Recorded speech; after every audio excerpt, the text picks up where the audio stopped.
All right, man. We are live. We live, baby. Yeah, let's go. What's up, y'all? What's up, everybody? Welcome to another episode of the Kava podcast. I'm here today with one of my tocos from uh, one of my tocos. Actually, I actually he was a referral from one of my good friends, Ila on TikTok. Ila, shout out to you. Viva. Shout out to Ila. I'm very grateful for the opportunity to take this time and have this little Kava session podcast with this special guest today. He's low key TikTok famous, so if you guys probably can recognize him from TikTok. But without further, without further ado, I'll let him introduce himself. So go ahead, introduce yourself. So what up, you guys? My name's Unga. I live in Aurora, Colorado. I'm 28 years old. But mostly everybody knows me on TikTok or Instagram as Alfred. But my family and everyone out here in Colorado, they call me Unga. So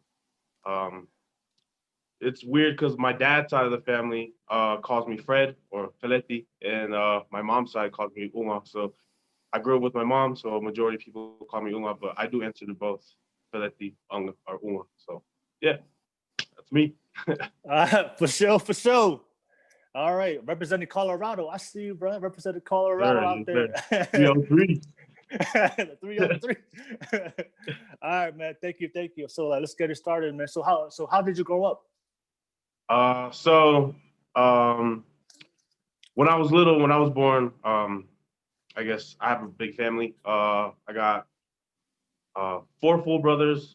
So when I was born, my parents were together, but like right after we were born, my parents split. So my grandparents took my 2 oldest brothers, and my dad took my other 2 brothers. So then my mom took me, and I was raised by myself, away from my siblings.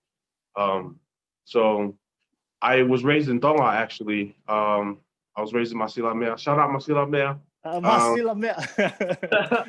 And but I was raised there, and then I came back to America, and I've been living in Colorado ever since. But my family, when I was born, my family was all Mormon, and I grew up Mormon. And then right before I turned 8, my parents took me out. My mom got remarried, and so I got taken out of the church, and we became Pentecosti. And then we were raised Pentecosti, or I was raised Pentecosti for a little bit. And then I went and lived in LA with my stepdad's family for a little bit, and there was Tonga, so a little bit Tonga for a little bit, and then came back to Colorado and been like in and out of the Mormon church. So I've been raised in a lot of different Tongan churches, and I'm coming back into Colorado. My grandparents were raised Wesleyana, so in Colorado there's 2 Wesleyana churches, 2 Tongan Wesleyana churches. So I go to both, but I was raised very just intermixed in everything. But after I turned 18, I didn't really pick a church. I didn't pick a church to be baptized. So technically, I'm not baptized in any church right now, but still spiritual, I guess. But yeah, was just raised in and out of the churches, and kind of like alone, really, away from my siblings. I've had brief moments with my siblings, but mostly by myself. All right.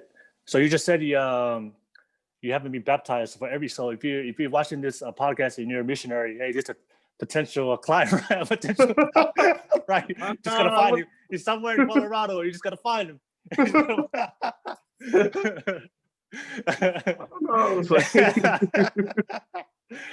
Don't knock on the door. Just go to the window. I'm there.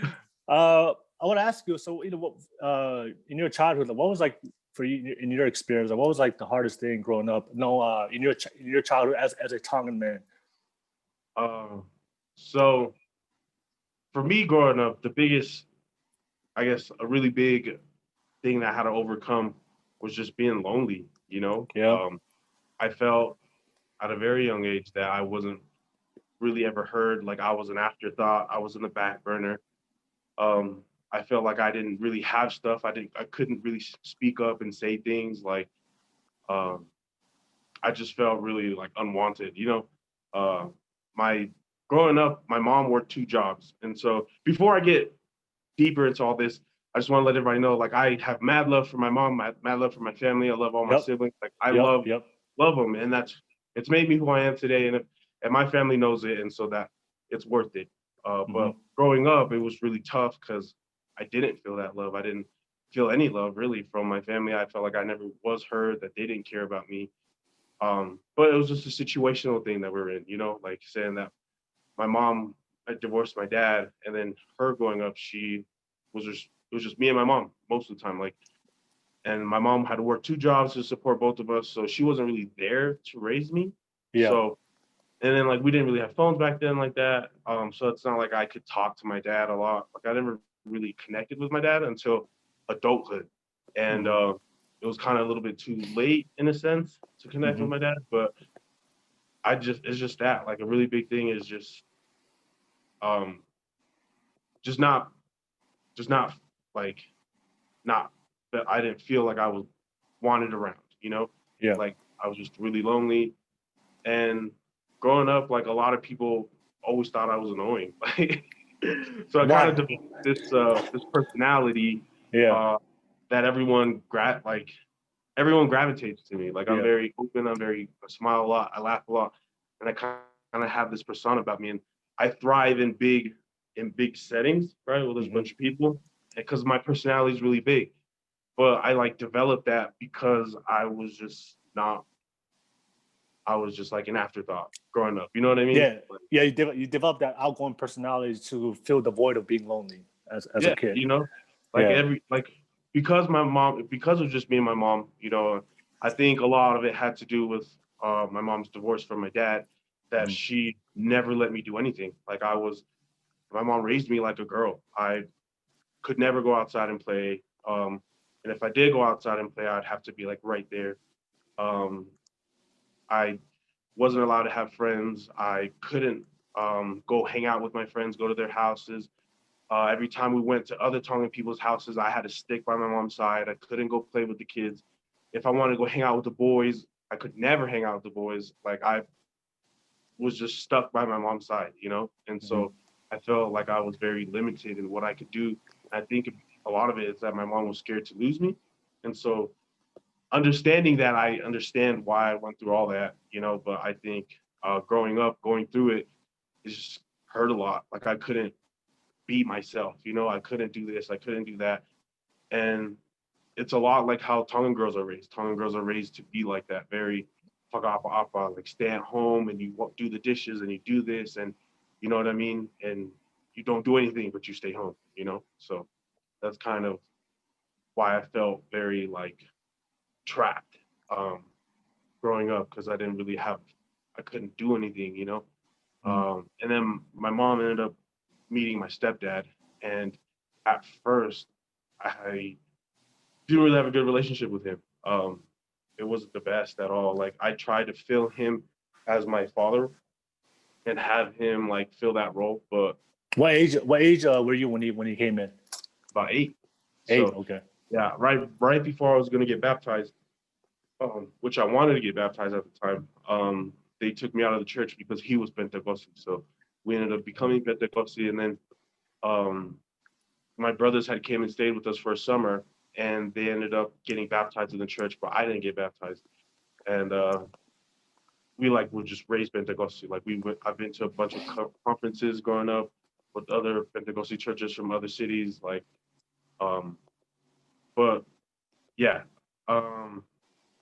just having at that time, it was just my mom, my stepdad, and me. And I wouldn't say I was a bad kid, but I Yeah. felt like I was, because I was getting thought every day, like, for things I didn't do, for things I did do, for small little things, like for going outside talking to my friend, you know what I mean? Or if I didn't wash the dishes, or just every little thing that I didn't do right in their mind, I got thought for. And that really sat with me for a long time. Like, I felt like I was being punished for things that weren't even worth it. And so Do you feel like I mean, I just want to ask your opinion, but do you feel like that sometimes when they when you got diet or disciplined, um, that was it because of a legitimate reason you did, or do you feel like your mom just was frustrated as well?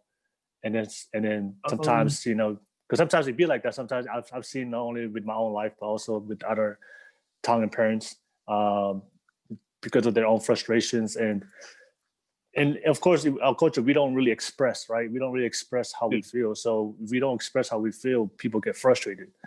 Yeah. And then sometimes OGs and elders, when they get frustrated, you like you said, you take it out on somebody. So do you feel like sometimes that's why you experience, or was that just that was just how it is? And, you know, I mean, I would say if there was frustration, it wasn't, they weren't frustrated at me, you know what I mean? Yeah. But I just took the brute end of it, you know? I think what happened was, like I said, when I was little, I must have been annoying because I just don't see it though. Like maybe just because I was the one going through it, but I don't see how I was in that situation or in a lot of times situations. Like I remember this very one specific time where I got my ass handed to me for something I didn't do. So I had to lie about it and tell them that I did do it so they could stop doubting me. And that just sat with me for a very long time. Like I have to lie to be what they want me to be so they could leave me alone. You know what I mean? Like it was kind of, I don't know. It was just, I didn't like it a lot growing up, you know what I mean? Especially growing up alone, I was the sole one getting thought. So like when me and my brothers, like when we did have times where we lived together, I was the only one getting thought. My brothers weren't, you know what I mean? And I felt like, what the hell? Like, how come I get disciplined for something so small? And then he does the same thing and then it's nothing, like, you know? And so I just was really pissed, you know? I just felt like it was really unfair. Yeah. You know, when you said you got died and you had to lie just so they can stop dying you, it's not the first time I've heard that. I've heard that from people. And also, like, I feel like a lot of the stuff that we struggle with, especially as kids and with our parents, is because like there's no like dialogue or we feel comfortable that we can communicate with our parents. Did you ever try to communicate with your own mom of what you went through, or you just and what and what was the reaction and what was your experience? So in that specific moment, I think the reason why they just didn't believe me was because my brothers were telling my parents that it was me, and so that's why they took their word over my word. And I think the reason why to that point is like again, my mom didn't raise my brothers, so when they came and stayed with us for that little bit, my mom was too scared to lose them and have them not like her. Oh, gotcha. Gotcha. She took their back over my own because since I was with her, I was raised by, it's like my mom's like, it's just him. Like he'll always be with me type of thing, you know? Like he has to be with me. He can't not be with me. So I think it was easier for her to have their back and listen to them rather than listen to me, because even though I was telling the truth, you know, which that, like I said, it's not like that anymore. I don't feel like that anymore, but I did feel it growing up, and it was just really like infuriating, you know? Yeah. So like I said, take me take me like do you like you said you try to communicate with your mom, right? And I want you to share like how did that go for you? And did she take it well? Did she there's no communication or what? How did it go? So I finally, like after years and years and years, right? I turned 18. After I turned 18, I had a car at the time and my friends wanted to go out. And so I was like, okay, let's go out. So I wanted to go with my friends. And before this time, my mom was always telling me like, you know, when you turn 18, then you're a man, you can do this stuff. But before you're 18, you can't. And so like the week that I turned 18, I was like ready to go out, be a man and go do what I want to do, you know? Yep. Right. And so I ended up going out with my friends and I came back. And so I got caught sneaking out of the house when I came back. And my mom, she went straight to like, you know, you're so tired off. I can't believe you did this. Or you're not listening to me. It was almost like disowning me. Like she was like gonna kick me out of the house, you know? And so from right then and there, I like broke down to my mom. was just sitting to her and I was like yelling at her pretty much. I was like, pretty much telling her at the time, in kind of the words, I was pretty much telling her that I hate you. Like, I never got to do anything in my life. You know what I mean? Like, you Yeah. raised me to be this way. I did everything you asked me to do. And I've always been here with you. And now when I get to do something that I want to do, you're not listening to me. Like, and I was pretty much telling her how I hated my life. And like, I never felt seen. I never felt wanted. They never listened to me. And at the time, I came out to my mom. So I came out gay to my mom.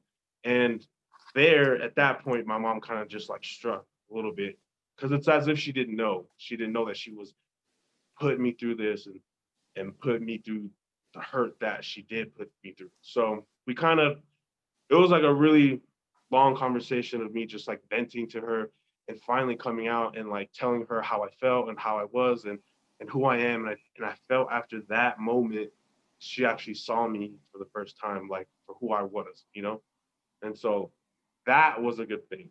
But 18 years before that, my mom just kind of shut me out. Like every time I wanted to say something and speak up about something, it's like, nah, you know what I mean? Like it was kind of just brushed me off her shoulder. But after that point, where me and my mom, when she was like almost about to throw me out, and I was like yelling at her, and that after that, me and my mom, like we hugged, we cried, we kissed, and it was amazing after that. Like I felt like a huge burden was lifted from my shoulders.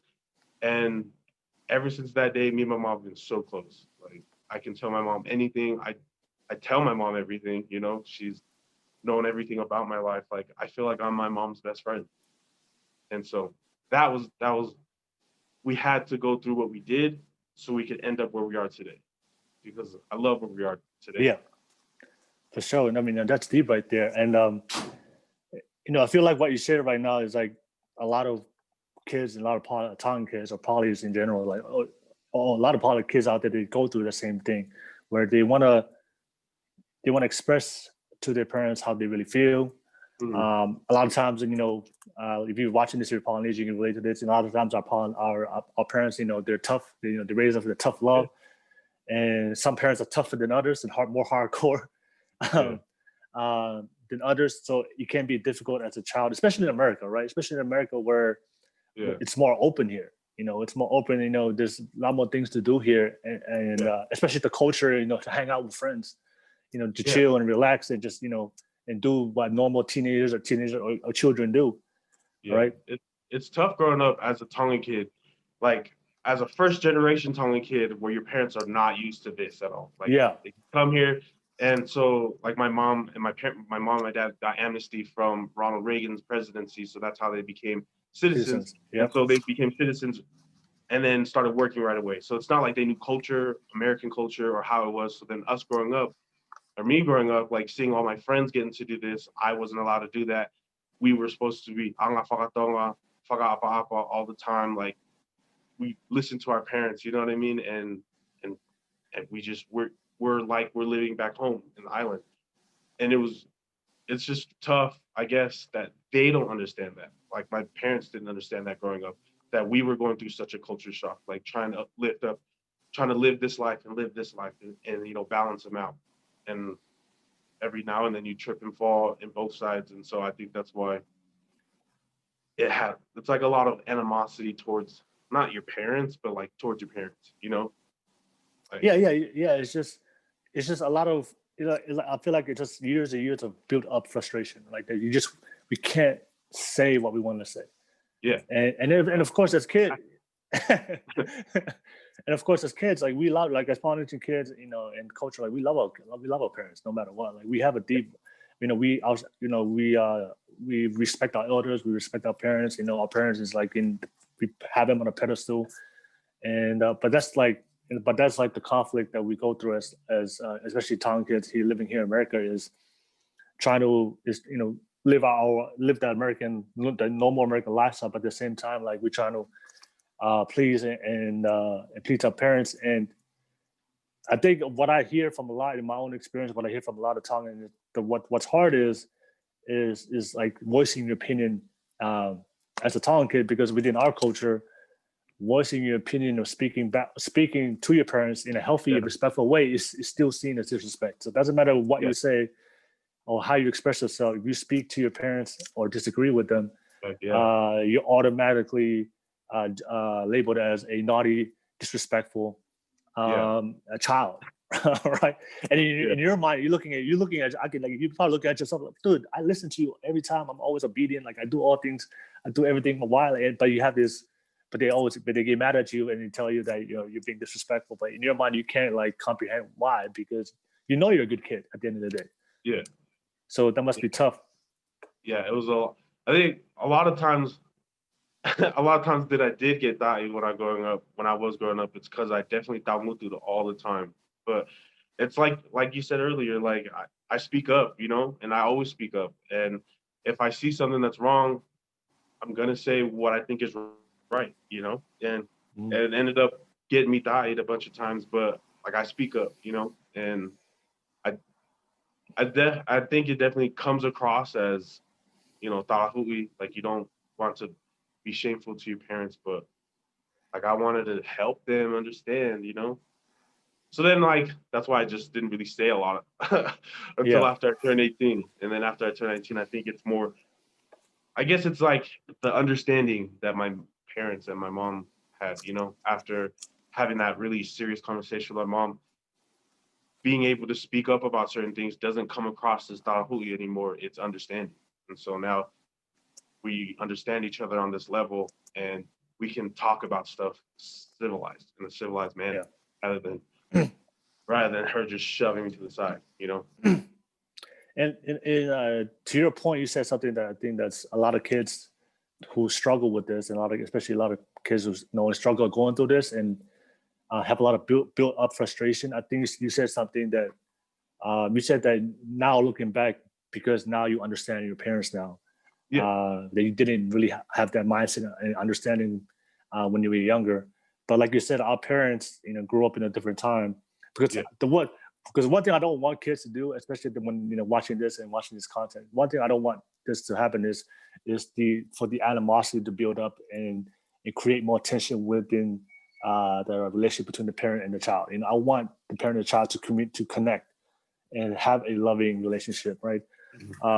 So the one thing for me, like I said, I used to have that as well. Like I used to feel some type of way, and have my own animosity towards my parents, like because I feel like I didn't feel heard. They didn't care. I feel like they didn't care, right? Yeah. But then as I grew older, and then for me, my major in college was psychology, so it goes. I chose that because I wanted to understand and fix my own crazy freaking life and my whole family. I had a lot of cycles in my family, so I gotta fix. I gotta read about this shit, so I gotta understand what the hell's going on. But then I understood, when you study psychology, they talk about behavioral psychology and how we grow up based in nature, nurture, and environment, right? So then I realized, oh wait. My parents' tough love and how they raised me. It wasn't hateful. It wasn't like they're trying to put me down. And that's just how they were raised. So that's how they were raised by their parents, and the love that they show us is the same love that their parents is showing me. So they're not intentionally trying to make you feel lonely, hurt you, or or make you feel like that they don't care about you. They don't intentionally do that. It's just that's how they were raised and taught from their own parents. So that's normal to them. So that's normal love. But for us, we grew up in the American culture, where we see that love is more affectionate. Relationships are more communicative in America. So we're looking at Palagan friends, wait, they're hugging their parents and holding hands and going to the parks. Right. Walk late at night. Having loving conversation. Hey, Daddy, I love you. Right. You look at your own parents like, what the hell is that, man? I would never tell my mom that. Right, and that's the struggle, right? And that's the conflict right there, right? We're comparing two different worlds, the American world culture, and then our own reality of what we see at home. Because what we see at home is totally different from what we see in the real world, right? Yeah. And we're trying to, and we as a child is trying to comprehend what the hell is going on here, right? Yeah. Yeah, but once I understood that, once I said, oh wait, that's just how my parents are. Yeah. It was able for me to kind of let go of a lot of those negative feelings I held in as a child, because I understood that that's just how they were, right? And I just had to accept that fact. And then, like I said, and also take the responsibility. It's up to me for me to change things and change the way how I want to proceed with my life, with the way what kind of, how I want to live my life. And I think that helped me a lot. Once I understood how my parents are and they understood how they were, that definitely helped a lot with my relationship with them. Yeah. And then when my parents did something that in the past I used to get mad at, now I don't get mad at it. I don't get mad at it anymore, because that's just how they are, and I realize that now. Yeah. Do you feel like that? Do you feel like that too? Yeah, I definitely, I feel like once you realize that, it's like a maturity in you that like it flips switch, and then now you understand, growing up, not feeling like I was heard taught me to listen, and I listened a lot. Yep. And I listened to how my parents would speak, and I listened to how other people would speak, and I would just sit there and just think about a lot of stuff. Well, then now that I'm older, I realize that, they're a lot different from who they were back then to who they are today.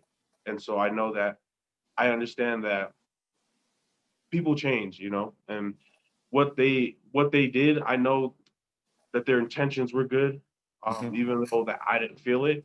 And I was able to turn around and forgive my mom for not giving me the kind of life I wanted. Yep. But at the same time, I understand that it was the best that she could do. Like, exactly. You know what I mean? It's not like she meant to do that, or that my dad meant to hurt me, or my stepdad meant to hurt me.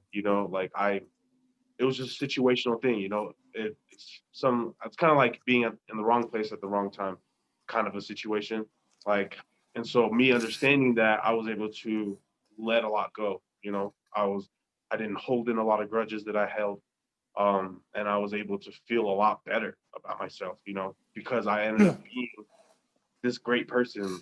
I overcame a lot of these things that, troubled me and really made me angry growing up. And now I feel like I'm a lot better because of it.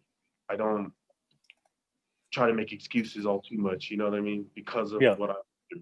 And so I definitely feel that. I feel like my parents, like I understand them a lot more, and they understand me, and it's cool now, It's just that level of like turning that switch to understand that, it is who they are. It is, I guess it's how they grew up, and they meant the best. They meant the best. And they gave me what they gave me. I have to be okay with it, and I am okay with it. Yeah. And you said it and hit the nail on that one. Like, our parents just give us the best of what they can give, right?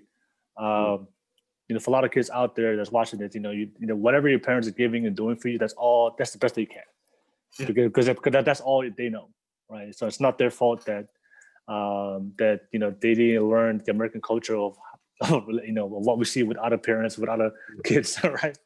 All right. So, but then, like I said, it's up to us to, we have to, the same way we want our parents to accept us, as kids, we have to be willing to do the same for our parents, accept them as they are.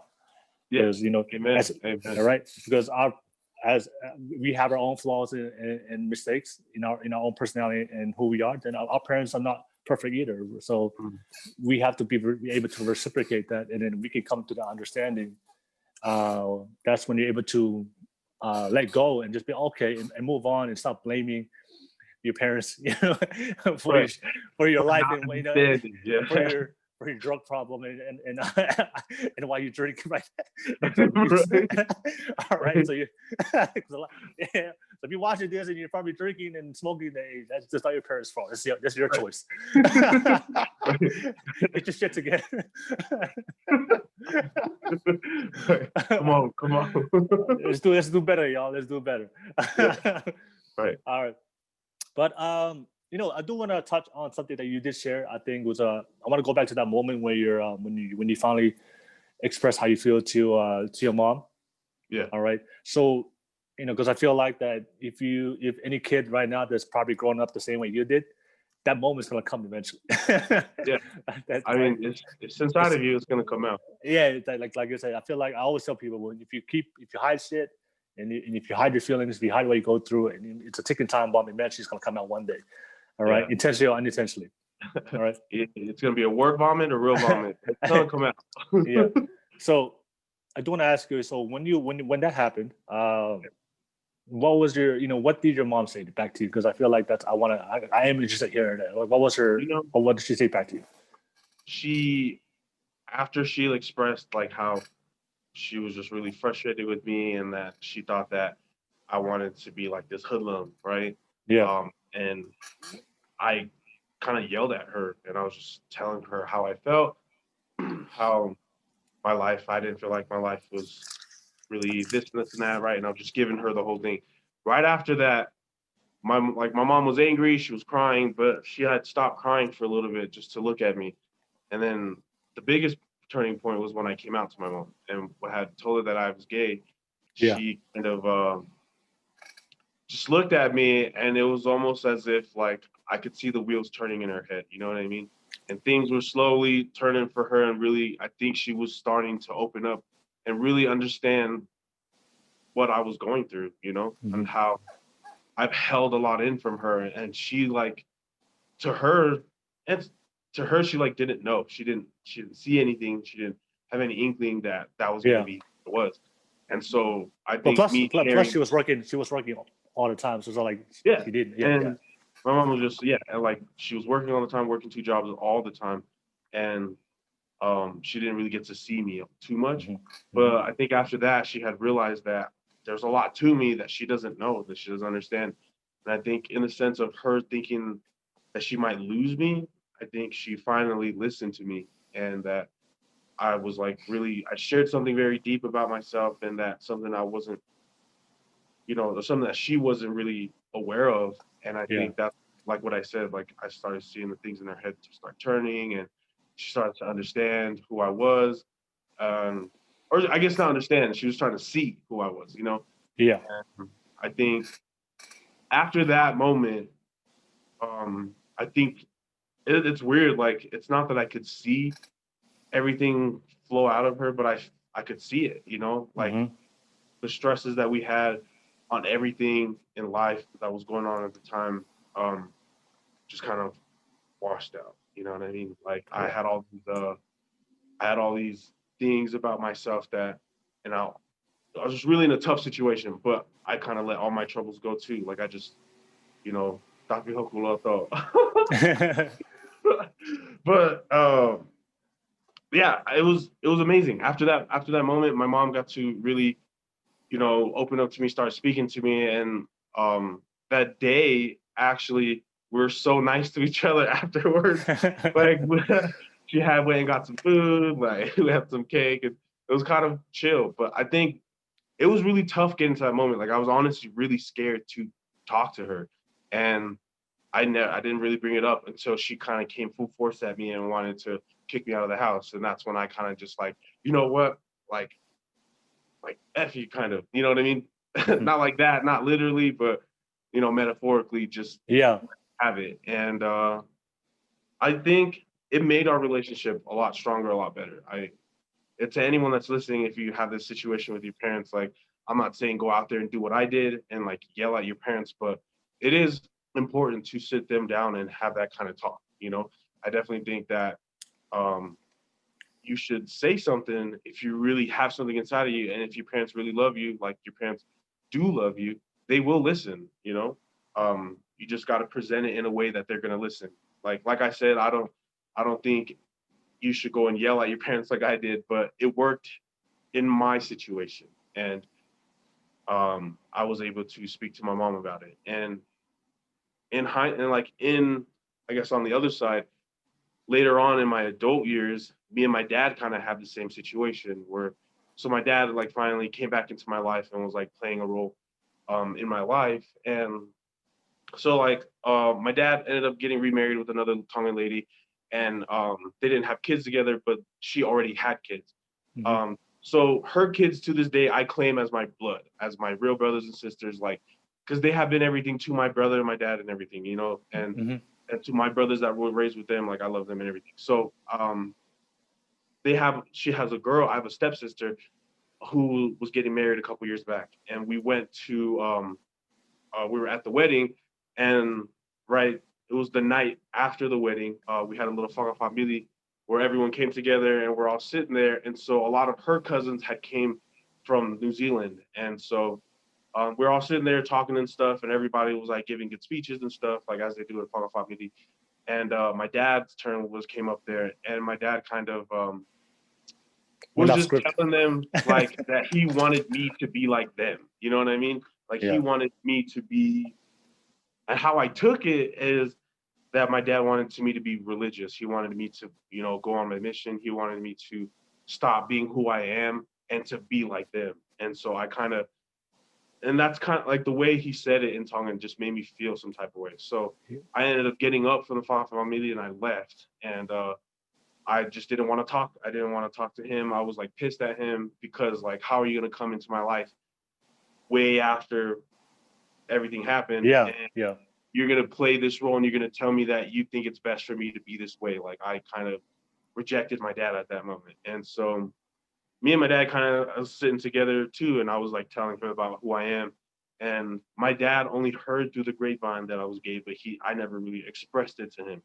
So I finally expressed it to him and telling him like, you know what, like I know a lot about the Mormon church. Like I grew up very Mormon, but I grew up in the other churches and stuff. And all my siblings are Mormon.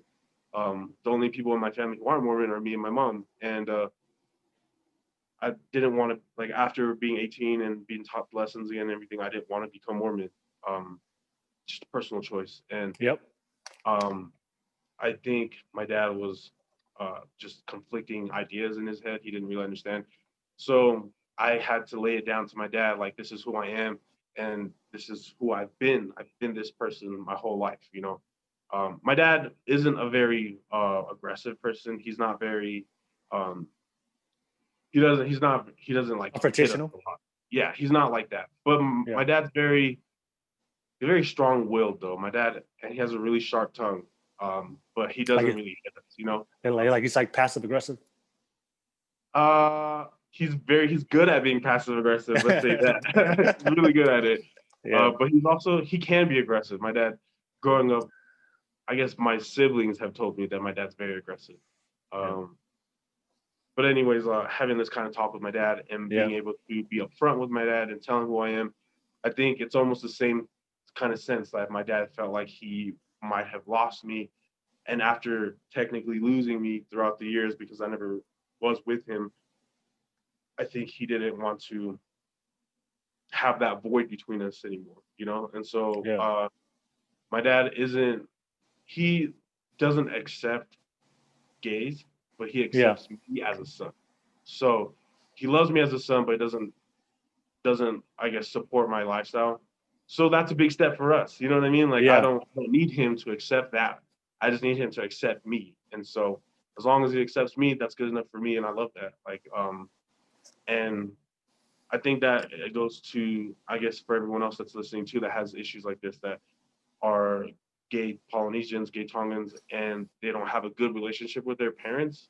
I mean, I guess I got lucky that my parents were open to me and not trying to lose me, because I do know some Tongans out there that have came out to their parents and have completely got cut from their family. So I think it's important to speak up and to be yourself, and don't lose yourself while trying to be what your parents want to be. I think you should always stick to yourself and stay true to yourself, because you don't know what's going to happen, And I think that's what I ended up finding out. I ended up finding out that my parents were a lot more open than they were, because it's a scary thing. It's a scary thing to talk to your parents about, especially about being gay, But it worked out in my favor, My dad, to this day, we have debates all the time, and it gets tiresome.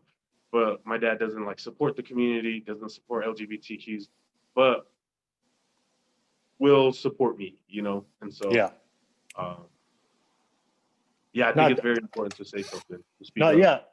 I think you as Tongan kids, as Polynesian kids, that's one of our biggest fears, right? It's like when we want to talk about a very touchy subject, especially when it comes whatever it's just personal struggles, whatever it's just frustration, whether you're not feeling happy or lonely, whatever, or like you said, being gay. I think the hardest thing is like we're just so afraid of how our parents are going to react. And in our minds, like whenever we think about their reaction, it's always like the worst case scenario is you're about to get they're gonna beat the shit out of you. Scary. All right, so we assume that that's how it's gonna happen. So, but you said something that's very important. I feel like a lot of kids need to hear this. You don't know how your parents going to react until you tell them. Yeah. Right. So you don't know if they're gonna be open. You don't know how they're gonna take it. But you just gotta be. You have to have that conversation, and like I said, we don't have to wait till it gets really, really bad and start yelling at each other.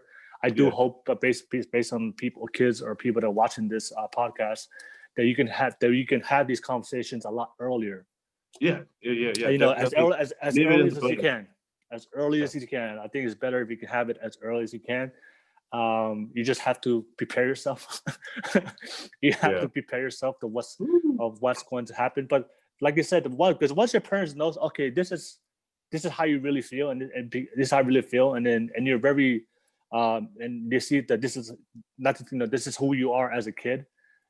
As parents, they'll eventually they'll come around. They'll come around for you. Yeah, exactly. All right. Exactly. It may not happen overnight. It may not happen in a week or in a month or even in a year.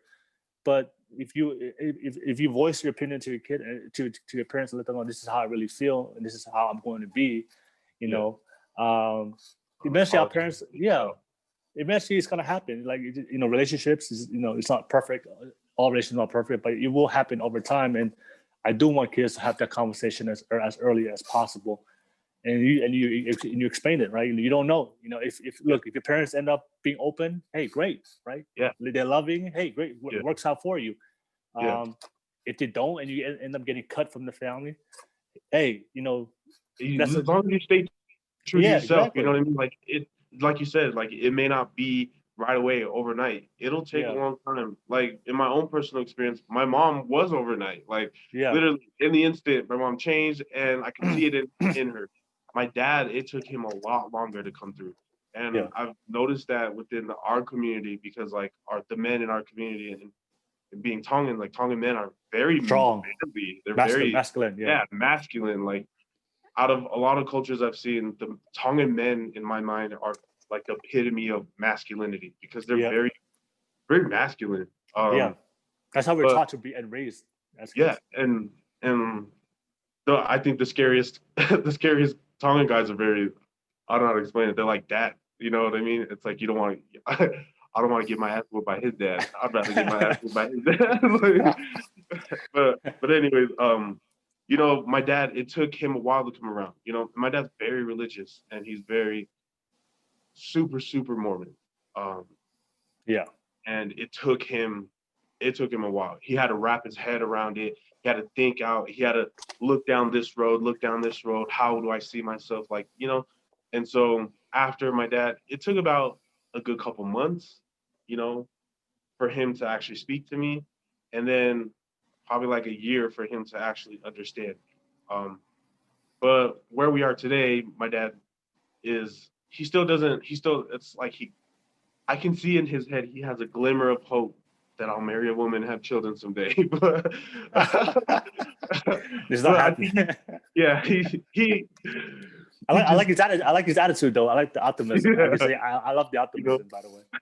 He's optimistic in that sense. But I mean, my dad he loves me a lot more today than he ever has. And I feel it. And we had to go through, I guess, that sense of like arguing all the time and fighting and disagreeing for him to actually see me. And I think what my dad sees a lot in me is he sees a lot of himself in me, rather being so that I'm so, like, I stand up for myself, you know what I mean? Like I speak up, and if I don't like something, I'm gonna say something, and I think I get that from my dad, because my dad's very like that. My dad's very, he's like, what's right or what's wrong, you know what I mean? Even if what's right is the hardest thing to do, you go that route and you take the high road so that you could be right, kind of thing. He's a practical dude. You know what I'm saying? Like, it's Yeah, practical. very, very, very much. Yeah, Like, like at the end of the day, he'll come down and just practically think about like, be if it rational makes sense, yeah, it makes it's sense. very Yeah, rational. Yeah, it's very yeah, rational. yeah, So if yeah. it makes sense, then it makes sense. But if it don't make sense, you're wrong. I can get into a whole other conversation about that. Yeah. So All in all, it took my dad a lot to, really see me. So I definitely think that if your parents don't accept you right away, keep at it, keep loving them, show them love, and be who you are, because eventually they'll see that. I think it's important for them to see that you still love them, even though they don't understand. So I think it's easier for them to reciprocate that love. Um, so yeah, yeah, be open. and also for me, I have friends and family that are gay as well, and what I've seen also, like, some of them have been cut from the family. I've seen that happen as well. And and if that ever happens to you, anybody's watching it, if that happens to you, I've seen them get cut, and then over time, years, right? Then Man. eventually they come back together, and they start rebuild and rekindle that relationship. Because the bond between a child and for me, based on what I've seen, the bond between the child and the parent and the Tongan child, the Tongan parent, is stronger than most cultures or most other cultures I've seen. We may butt heads, and we may go through a lot of tough times, but we just have that bond. I don't know how to explain it. We just have that undying bond, and even if nobody says anything, but it's inside, like we love our parents love us, and we love them. Yeah. And then maybe emotions get in the way, and certain circumstances, situations that you can't control. But deep down, at the end of the day, I've seen it so many times where the kids get disowned and get cut out, and then 10 years later, I think 15 years later, they actually rekindle or come back. Oh, I've seen one of the things happen is, and one of like craziest or worst things that can happen is, the child passes away, right? Ooh, and then the mom was like, the mom finally, or the dad finally, like, voiced the regret of never sharing what they really feel with their kid, and then their whole perspective towards everything changes from that day moment. So I've seen like all sides of what you went through, and different outcomes of what every situation that people went, the kids went through. Yeah, I don't wish that on anybody. And if anyone is listening that has went through that, I'm sorry. Much love. I don't see that happening in my family, and I have seen a lot of people go through that, and it's just it's touching. Like, it's really sad for other people to go through that. Like I said, I feel blessed. I feel very blessed to have grown up the way that I have, and being gay and being able to open that to my parents, and my parents accepting that and accepting myself. I think that's a beautiful thing. It was tough, but I think it worked out for the best. So I wish that for everyone. I wish everyone could understand each other. I kind of want to touch on that subject. I do want to talk about that a little bit. So, can you talk about your experience, being a gay Tongan, and growing up in a culture where it's very masculine, very masculine, and so I'm sure, like, that's why I just want to ask you to share your different experiences, especially experiences when you were younger, when you finally started to realize who you really are as a person, and then trying to like figure out your thoughts of your feelings, and compared to what you're hearing from what people say that this is how you're supposed to be as a man. Because I know a lot of kids go through that, and I just want them to get a bit of understanding, because sometimes what we said, right, when you were by yourself at home. So I can only imagine, like, when you were dealing with these feelings, like no one was there to like kind of help you understand your feelings, right? Yeah. So that can be very difficult. Go ahead. Yeah. So growing up, like, when I was in Tonga, I knew when I was raised in Tonga, I knew I was gay. I just knew at a very young age. But I didn't, growing up very Mormon and going to all these different churches and stuff, like, I prayed the gay away, like I would always ask God to take these feelings from me, Like I don't want these feelings. I don't want this inside of me. Like I never wanted to be gay. You know what I mean? It Yeah, just yeah, happened, and it's not like I chased this feeling. You know, like yeah, my I wanted God to place His hands on me and bless me and save me. You know what I mean? Like I yeah, thought it was just a trial that I was going through, um, and I thought He was like putting me to the test. And if I was to become Mormon and follow the scriptures and do this, like I would stop being gay. But yeah, after I turned 17, I realized like that's not like I've had yeah, spent all this yeah, time trying to make myself straight and didn't work out. So I ended up accepting myself just to myself, right? yeah, And I remember that day, um, when I accepted myself, I felt I had all this weight lifted off my shoulders, mm, and I felt great. I had a good day that day, and um, I realized that I was born this way. Um, mm-hmm. Realistically, no one wants to be gay. I don't think, in my mind. Um, People that are gay are openly ridiculed, are killed, are beaten up, Yeah, jumped. yeah, Especially within Tongan community, you know what I mean? You're talked mm-hmm. down upon. It's like you bring Yeah, shame to family yeah, type of thing. And especially how Tongans are. Tongans want to project themselves and their family as the perfect family, as the family yeah, that doesn't have problems, the family that has the kids that go to church all the time and get married. And it's like yeah, I didn't want to speak up and be that way. yeah. You didn't want to disappoint anybody. Yeah, Yeah, and so for me growing up, it was just tough because I kept it all to myself. mm-hmm. And then the times that I did was raised with my brothers, I guess it would just come out sometimes when I would play like a little gay. And so my brothers would always tell me growing up that they're like you're gay. Yeah, and but they I was like, they didn't shut up. realize that was like your moment of happiness, that one split second, like yes. Yeah. It was just like it was like fuck, like I didn't mean them to see that. Like, and it's funny because after I came out, I had told my brothers. My brothers like, I knew it. I knew it. I know this is like off topic, but if you Polynesian, you know this.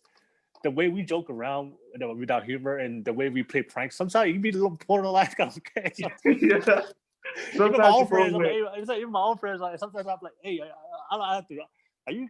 Is this guy? Is we having fun right now? Or are you? Right? Are you like this? Because I like it too. It's just hella, it's just how it is. The way we have fun. It's hella funny. I could just have flashbacks right now. Yeah. Yeah. Oh, it's just funny because like when I came out to my brothers just kind of just one of them was like, I knew it, and the other one, most of them were just like, I had a feeling like you could be this, or you couldn't be. I was just unsure, but Yeah. yeah. I guess going back to growing up and knowing this about myself, and like, Yeah. so like I didn't really grow up with a father, and then when I finally got a stepdad, I like denounced him, like I didn't see him as my father at the time. Mm-hmm. And so I had to be a man and grow into the man that I am today by myself, and it's really tough, like not having a role model. So like you got to blaze your own trail and be what you think is right to be a man. Mm-hmm. And it's just being a Tongan gay man is, especially the kind of gay I am. Like I I'm very. I think I'm in my head. I'm very gay. Like I'm super Yeah. gay, flamboyant. But the way I project myself, I'm not. People don't really know I'm gay until I let them know. Yeah. And I let them know by the way I joke and the things that I joke about. Mm-hmm. And then like when I get comfortable with you, I kind of just let out and just be extra how I. Yeah. But if I'm growing up, a lot of people didn't know I was gay. A lot of Yeah. my homies didn't know I was gay. I played football. I wrestled. I did track and field. I got a scholarship for football. I went to Nebraska, played at a D3 school out in Nebraska. Mm-hmm. And the guys on the team didn't even know I was gay. I like felt. I don't feel. It's not that I feel like I want to be masculine. But I am. I don't know how to say it. Like I am who I am. You know what I Yeah. mean? You just want to be comfortable being yourself. Yeah. Free of judgment, free of hiding. Because you've been living your whole life hiding who you really are, right? Yeah. Yeah, So it's like living a lie, you know. you're living a lie. Yeah, you said And it perfectly. I don't like. So what's tough about it is that, like my friends, you know what I mean, my guy friends. I felt like if I let them know that I was gay before I came out, right? If I let them know I was gay, that they weren't going to be my friends anymore. You know what I mean? Yeah. Felt like I didn't want to tell them because I didn't want to lose their friendship. You know what I mean? Yeah. Growing up so lonely, all I wanted was to belong. I wanted to have friends. Yeah. Yeah. So I would assimilate, you know, and be one of the boys, you know. Yeah.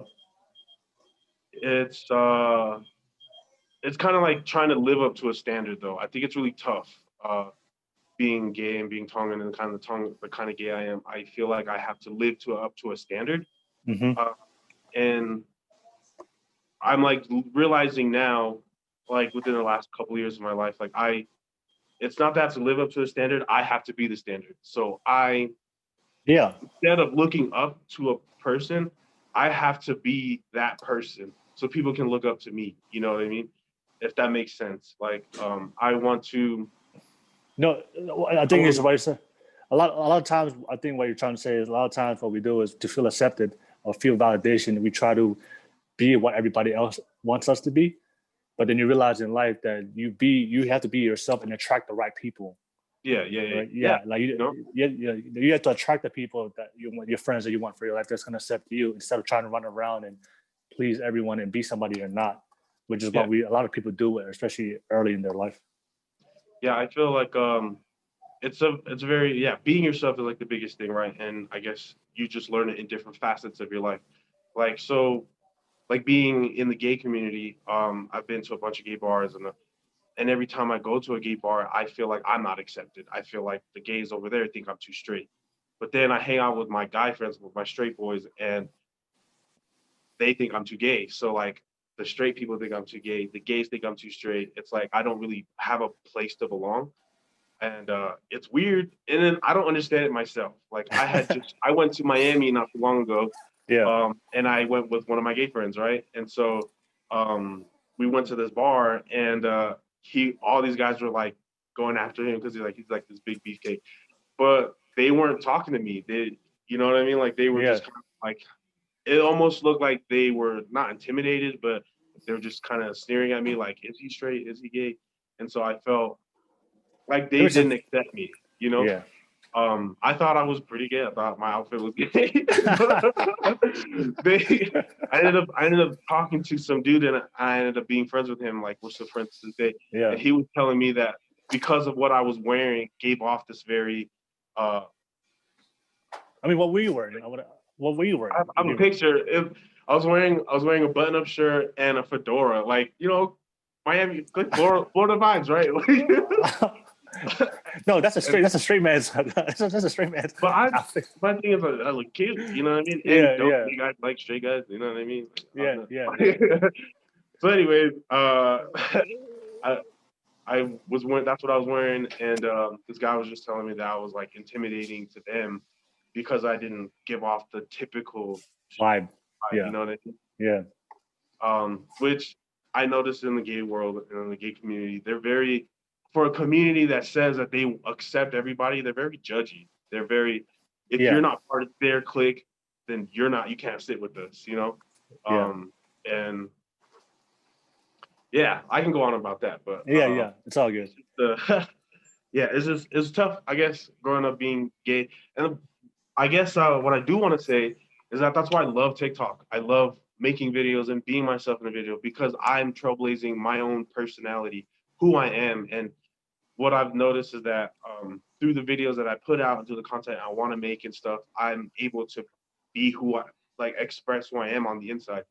You know, like there's just a lot I want to say and a lot I want to do. And through TikTok and through the videos that I make, I can be that. I can be the person that I want to be through my videos, which is why I like making videos. Like I like the TikToks that I make. So let's talk about that. So let's talk about like what started you getting into TikTok and how that journey go by. You know, for most of us, including myself, is usually reacting to the pandemic. A lot of free time at home. At home. So for TikTok, I actually before TikTok was TikTok, it used to be called Musically, and it was a whole different kind of app, right? And it was owned by somebody else. So I had a Musically back in the day. Okay. And so I made Musicallys. They weren't when I didn't understand Musically all that well. So the videos I made weren't for people to watch. It was definitely just for myself. So I made I made a bunch of cringy videos. And when I have them all privated on my profile, so I could go back and look at how cringy I was.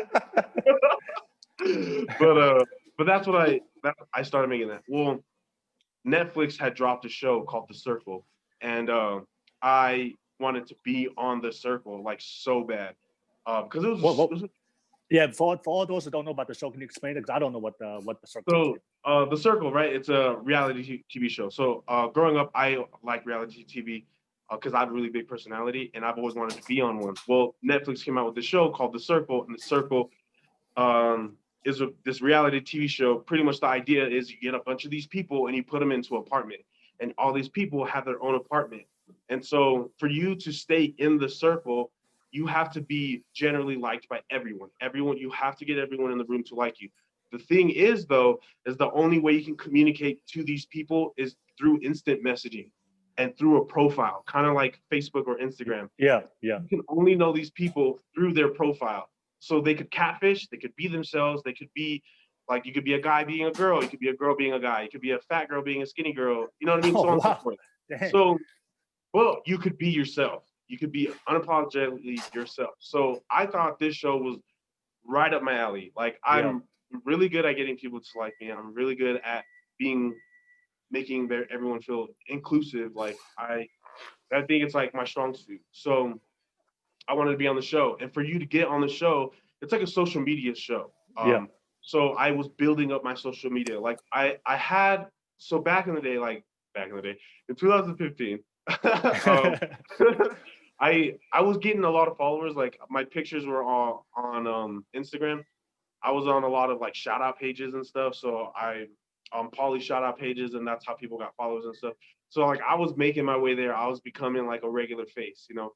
This was like 50 pounds ago. And from there I kind of had a following, kind of. But then I wanted to like really expand my following through TikTok so that I could get on the show. So I ended up making a bunch of TikToks in January and then February, and then I started, becoming like a regular person, and then that's how my content came out. And so I actually got a call back from the circle. The Netflix producers called me, and they're like, "I really want to talk to you." Well, I thought it was a bill collector, so I didn't answer them, and I didn't check the voicemail for like 5 days. Yeah. And so I missed out on this opportunity for second season. So dang. It sucks, but they're shooting the third season. I think they actually should be done with filming right now. But I'm gonna apply for the third season, and you know what I mean, like try it again. Like that's why I want to keep up my content, because I want to get back on the show. Winner of the show gets $100,000, and then like you really get this huge platform, and that's what I want to do with my platform. I just want to produce videos. Like I ultimately, in my mind, what I really want to do is I want to be a content creator and express who I am on the inside outward. I want everyone to see me. I want everyone, like, people don't know what Tongans are. You know what I mean? Yeah. And so I want to let people know what Tongans are. And it's people don't really know the struggle of being gay. So I want to let them know my struggles of being gay. Yeah. And I want to do that through social media, and I want everyone to see, you know what I mean? Like, and I want everyone to rejoice about it, right? To be happy about it, and to give love and to give thanks. And that's what I want to do ultimately. Like, I don't want to work this 9 to 5. I want to make content. That's the dream right there. That's the dream. Yeah, because if I could, like, I would make content all the time. If I had a team behind me and that was like my daily, like I wouldn't have to work, because all I would have to, it wouldn't be like quote unquote work, but it'd be work, because you got to sit there and draft everything. Yeah. But I think I want to do that. I want to be able to put all my crazy ideas and what I think down and put it on paper, because like 90% of the videos that I make are right off the top of my head. and I make them in the moment. But if I were to sit down and create content and write it down and script it and shoot it and be serious about it, I think I could get somewhere. I definitely think I could get somewhere. And because I feel like that, I know it could be true. I could bring that to reality. I just have to take it more serious. It's kind of hard with all life going on, but and working jobs because I work 2 jobs. But I feel very passionate about it. And I feel like, if you don't use it, you lose it. And so I want to jump on this and jump on it quick because I feel like it'll pass me by if I don't stick to this. And that's why I make TikToks. You know what I mean? It's very much I'm able to say and bring out who I am as a person and my experiences, and I want to put it out there. That's why I love. Not for sure. Yeah, man. Yeah, definitely support what you're doing. So you, me, we're all in the content game, making content for people.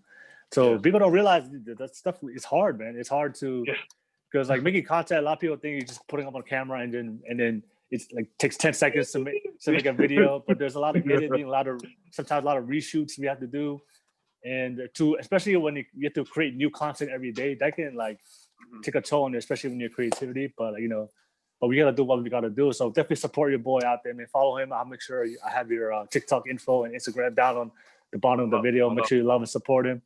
And hey, any Polynesian trying to make it, man. Like you said, we're underrepresented. We're like less than 1% in America. Yeah. The only way we can identify ourselves is through The Rock. Yeah, exactly. I'm always like, you know who The Rock is? That's my uncle. Yeah.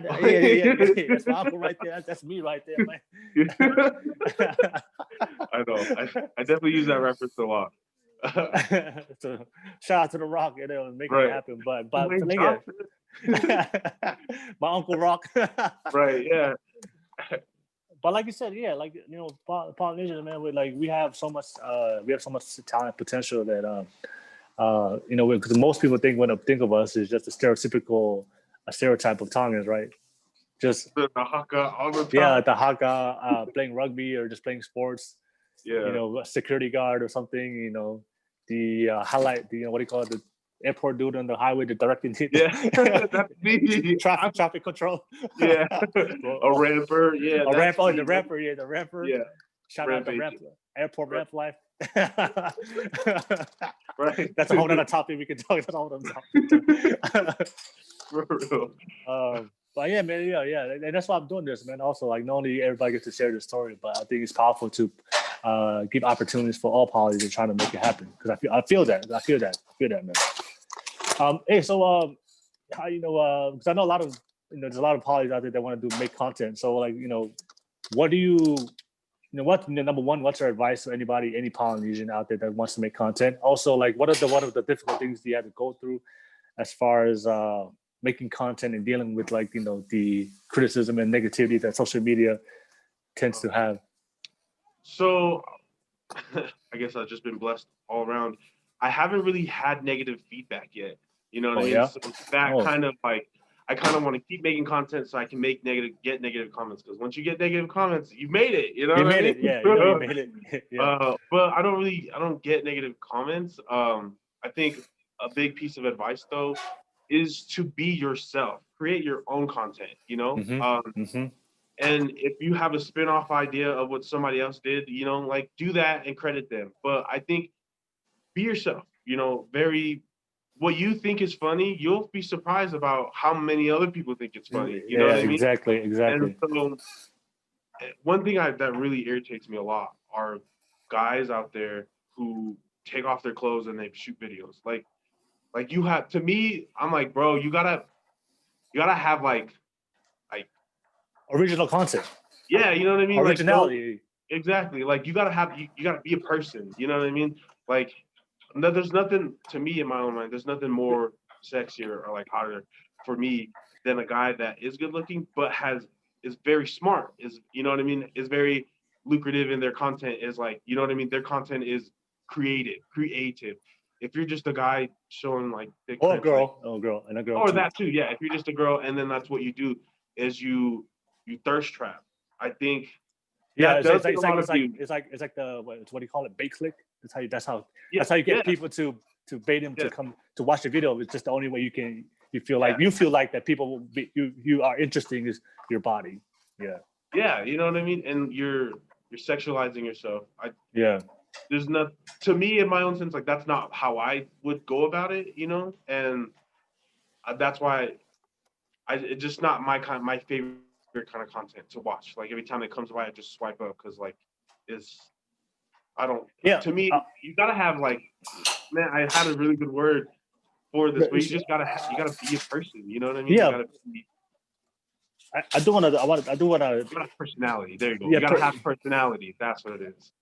You know, it's funny is like, I've been doing social media for I think 3 years now. I've been doing social media. I've been going hard too, like posting content every day.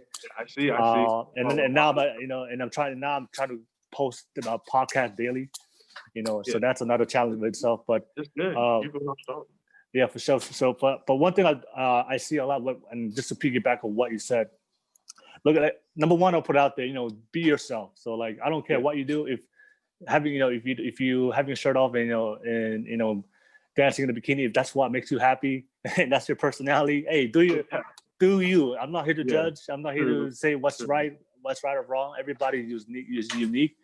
But one thing I do see, right, is those, because everybody wants to become a content creator nowadays. Everybody wants to make it big in the social media game. And one thing I always see a lot of young people do is, like you said, like they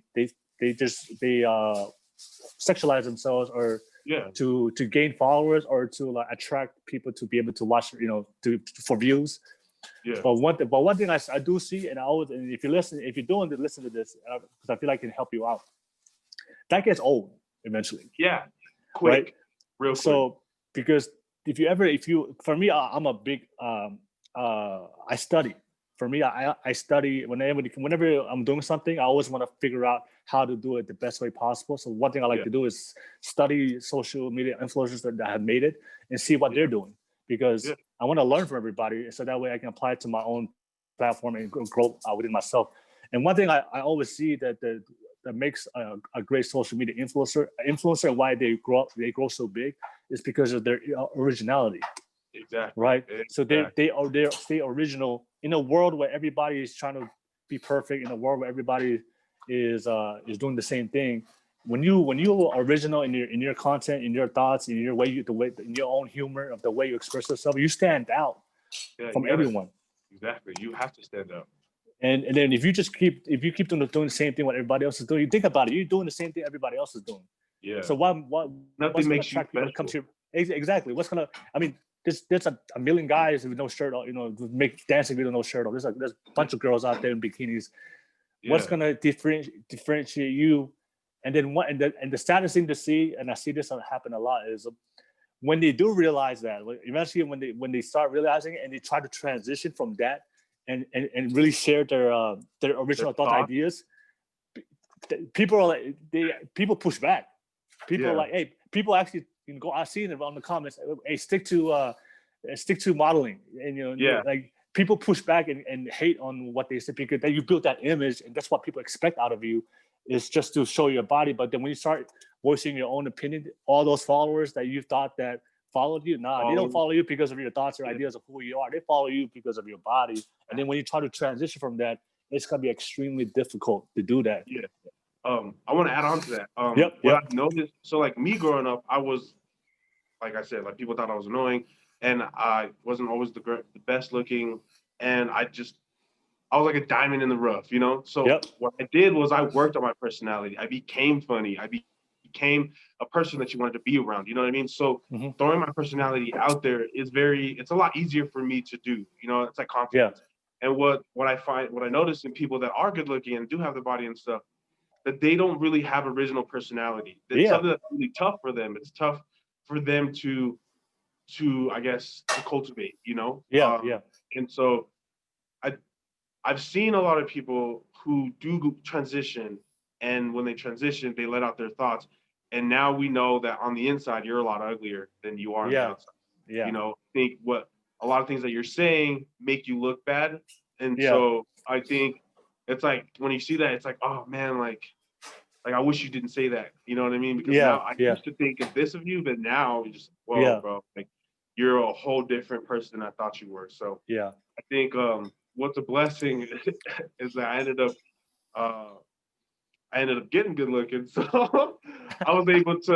I was like a double threat. You know what I mean? Like Yeah. I was a person who had a personality, Yeah. very good personality, and was good looking. You know what I mean? Like Yeah. Yeah. I think that's a really big thing is working on your personality. For people who create content like that, right?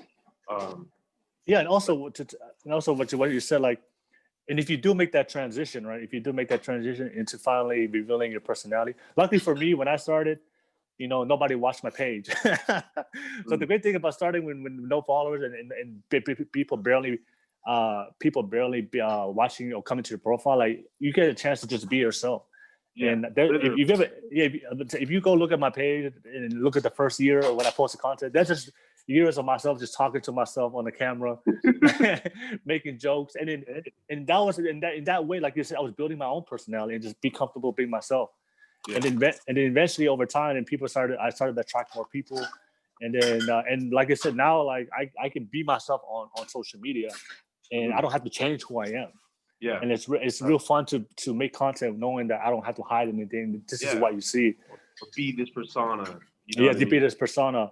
And one thing I see a lot with a lot of people to trying to make that transition also is, if you are going to make that transition, you have to be ready. Be ready that you're not gonna get that same amount of likes and views that you did before. Mm-hmm. Because in a world of social media where everybody is all focused on dwelling on likes and views, one thing I do see is that when they make that video transition to revealing the personality and then nobody barely likes it, they stop doing it because they feel like exactly they go back to being who they the fake, not the real self. But you have to understand, if you do make the transition, I do encourage it, but just understand it's gonna be a hard transition, and you won't get the same amount of views and likes. And if you have to lose half your following and 80% of your following, because you're trying to be yourself, who cares? It's the quality, you know what I mean? Yeah, it's quality. Exactly, quality. I always find it funny when you see people with a big following, and then you look at their engagement is like 10 likes. They have like 100,000 followers, but they're like 10, 20 likes. It just shows that the quality is not, it's not quality what they putting out there or whatever.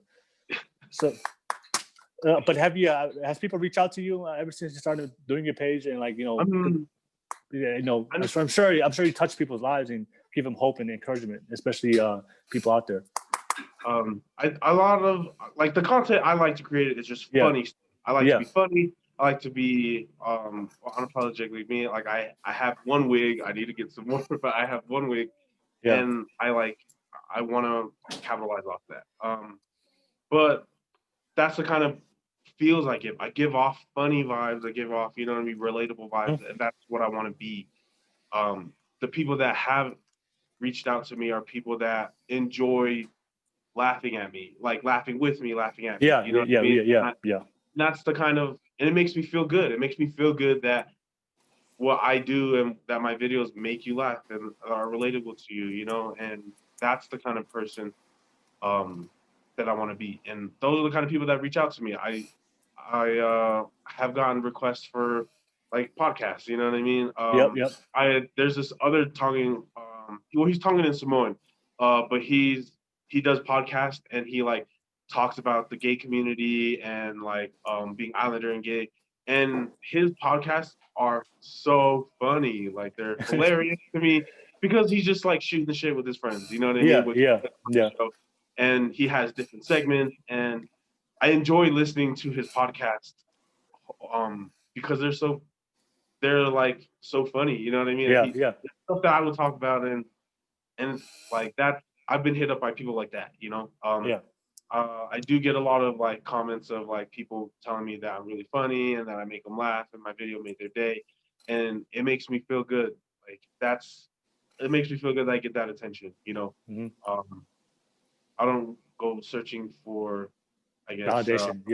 Validation because it's validated by them liking me, or just telling me. You know what I mean? Mm-hmm. Yeah. I do want to switch topics and go a whole different 360. So let's talk about relationships. Let's talk about relationships. being a Tongan, being a gay man, and trying to date, but also like cultures, because when it comes to Tongans, when it comes to Polynesians, dating, our culture really also falls into dating. So I want to ask you your experience, growing up and coming out, also trying to date, also within your life. So in high school, when I was like trying to be straight, you know what I mean? I was like infatuated with this girl, and I liked her so much from the 7th grade, and we went to church together. Our families went to church together. We were in the same ward, and I like really liked her. I liked her a lot. And then we ended up dating my senior year. Mm-hmm. Well, like everything was cool, but I'm like a romantic, you know what I mean? Yeah, And yeah, I wanted to like have I had like the perfect first kiss, like perfect yeah. and all the stuff. But she, I guess, was more experienced than I was, you know? So like she tried to kiss me outside of class one day, and I was like, I kind of didn't want that to be as my first kiss type of thing, you know what I mean? But then again, I don't know. So we dated, and then we broke up. It just was kind of awkward because like it wasn't just playing out in my mind the way I wanted to play out. You know what I mean? Yeah. So then I ended up, after I accepted myself for being gay or whatever, I ended up talking to this dude who I had met online, and he like made me feel special, like made me feel good about myself, and like when we hung out the first time, I kind of felt very like, you know what, like this feels natural. This feels being with a man. It's natural, right? Yeah. So I was like very conflicting in my mind, and I didn't know if I should like pursue this or not, but it felt really good. And then by the time I made a decision, I told myself that I would be straight. So I kind of cut him from my life and was pursuing this other girl. And the girl I was trying to date was like really into me, and I liked her because I liked her personality, but I liked her more so because all the guys thought that she was hot. Like all these guys were trying to get at her, but she didn't want them. She wanted to be with me. And so like I was like, you know what, maybe this could help me be straight. So I like tried to date her, and like she was very into the ideas I was into, like being a hopeless romantic, like we wanted to go on dates and stuff. And like I wanted to provide that for her. But having experienced, talking to a man and how he made me feel, made me kind of like, after trying to be straight, it like didn't work out. So like me and that girl dated for like 2 months, and then we like broke up. So then at this point, like I could say I had 2 girlfriends. They weren't serious or anything, but they were just high school, So then after that, I went to college, came back from college, was talking to dudes here and there. And then I was just telling myself, like, fuck it. Like, I'm not going to look for a relationship. I'm not going to look for it being in it, because in the gay world, I don't know if you know this, but sex is like the gay handshake, right? Like, that's how men meet other men. Like, you have sex right away. So I wasn't looking for that. You know what I mean? I want to be with somebody for the rest of my life, and not for the night. So I ended up telling myself that, right? Well, then the very next day I had met my ex. And so I've only ever had one serious relationship, and it was with my ex. And me and him were together for 4 years. And we've been broken up for 3, but we're still really good friends. Like we still talk. I just talked to him a couple of days ago, but we keep in touch because he helped me be the man that I am today. I got matured with him. I turned 20 and met him, and he's only 4 months younger than me, and so we kind of helped each other become men, right? But dating him, it was like tough at first, just because like I wasn't open about being like I was open about being gay and letting people know that I was gay, but I wasn't really open doing gay things. Like I wasn't really open to holding hands, and so like or like even sitting next to him. So like when he invited me to his apartment, was he Polynesian as well, or was he different? No, so he's Chicano. which is like his family's Mexican, but they've been in America for like 4 generations. So he's very American, Okay. but he's not Hispanic. Like he's Yeah. not Mexican culture, but he's very American Mexican blood. Got you. Okay. So anyways, so he had invited me over to his house or to his apartment. And so going to his apartment, like I was sitting on a different couch than him, and like when he wanted to get close to me, I was kind of like, you know what I mean? So Yeah. I just didn't know how to act, Yeah. because I liked him a lot and he liked me, but he kind of helped me um, be myself. And so as Tongans, right? Tongan PDA is not a thing. We do not show PDA. Yeah. And so going out in public and him holding my hand in public, walking down the street, like I was sweating, because I was like, dude, this is so gay. Like, That's funny when you say that. yeah, it was just so different. It's a different world. Like I knew I was gay, but I didn't know this is what gay people do. Like, this is how it feels like. I don't like this feeling. That's the years of Polynesian conditioning, man. Yeah. Feeling like, especially like that whole PDA thing, you know what I mean? Yeah. Like just like when he wanted to, like when we go hang out with his family and stuff and he wanted to sit next to me, I was like, does your family know? But it like over time, I opened up, right? Like I was able to show that affection to him in public. And so that's a lot of times when we did argue, that was his huge thing, was that I didn't show him a lot of affection, a lot of love. And to me, it's what you do that shows your love. So me taking my time out to take the bus to ride to you every single day when I didn't have a car, that is love. But he didn't see that as love. Yeah. He saw that as me wanting something else. Yeah. Like maybe just to hang out with him and his friends and get, Yeah. He saw it as that, but I saw it as like, I'm physically here with you. Like, what more can you do? So after going through my relationship with him, it taught me how to be a good boyfriend and how to be an affectionate lover. Like I'm like growing up, Tonga. We're not really affectionate. Yeah, you know what I mean? Yeah. Our affection to us is like making fun of you. Like if I'm gonna make fun of you, then I fuck with you. But if I don't know you, I'm not gonna say nothing to you, really, Yeah. And so for me it's not that I guess I found myself doing this and I didn't understand it at the time, but kind of me not putting him down, but me like making fun of him a lot. Got you. Mess with him, you know what I mean? Yeah.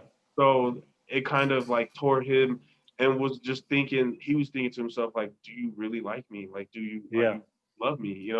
And so I guess learning the language of love, being conditioned to not show PDA like that, and like not ever really ever having a boyfriend before, um, opened my eyes to what that would be today, right? Being out of a relationship for as long as I have been, I feel like now I know going into my next relationship that how to love that person to make them feel loved.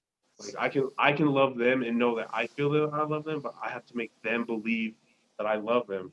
And so I think it's through affection and showing them affection.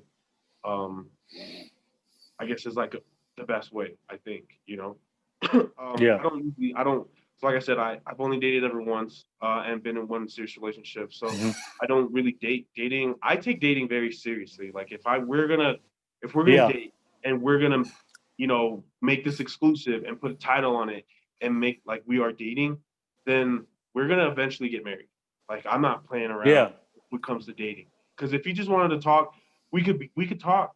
You know what I mean? Like we could text and hang out, but we're not going to throw a title on it, and you're not going to get mad at me if I don't send you goodnight text or if I don't come over tonight. You know what I mean? But it's hard to find that. It's hard in to find today's culture that serious. Yeah, it's hard to find somebody as serious about it as me, the way I view it. Like a lot of people, especially in the gay community, a lot of guys just sleep around and have their fun. Well, I've had my fun and I'm over it now. You know what I mean? Like I don't want to do that. I like going to bars and I like flirting, but I don't like going home with somebody. You know what I mean? And then feeling something afterwards. Like I want to be with somebody that I genuinely want to marry, you know? Yeah.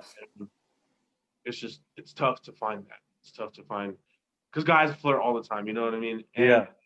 uh, it's funny because like me, um, building my personality, the persona I have, right, getting people to like me, I tend to be funny and just to go along with the joke. And it comes off as very flirty. And I don't Yeah. realize that I'm flirty. Yeah. Yeah. And that's something that like my ex always thought I was flirting with other dudes. I'm not flirting with them, I'm just being funny. But I guess it comes off as flirty, you know what I mean? Like, um I can relate. I can definitely yeah. relate. I'm not No, trying to flirt with you. I'm just being funny and trying to make a joke, get my 2 cents in. But yeah, I mean, especially when you're a content creator, like it's in our nature to like just to connect with people and just have fun and have jokes. But a lot of times people think that they're just trying to like you're flirtatious in a way if they're not used to your personality. yeah, right. Like I'm not being flirty because I literally talk to everybody like this. Yeah, yeah. But I definitely see how it comes across flirty, and I guess flirted a lot. But I'm It's just all trying to, good. It's all good. You never know, man. Somebody's watching this, and your right, future person, future date, or future spouse might be watching this right now, and they're taking notes right. right now. And if you're listening, hurry up! I've been waiting for you. The struggle is real. Right, this was for you, baby. I love you. Hurry up and call me. Let's make a video together. Oh man, that's powerful what you just shared. Because just the whole it's just crazy how like the culture, Tongan culture, is so strong in what we do in like everyday life. Whatever path we choose. But I could totally relate. I could totally relate, but also the one in my own life. But just like just see my friends, it's just like we are not we're not affectionate. Yeah, We don't hold hands. We don't hold hands. And for me, that was a struggle for me as well. It's like like I'm not now. I try. I have to like force myself to do it. No, well, not force.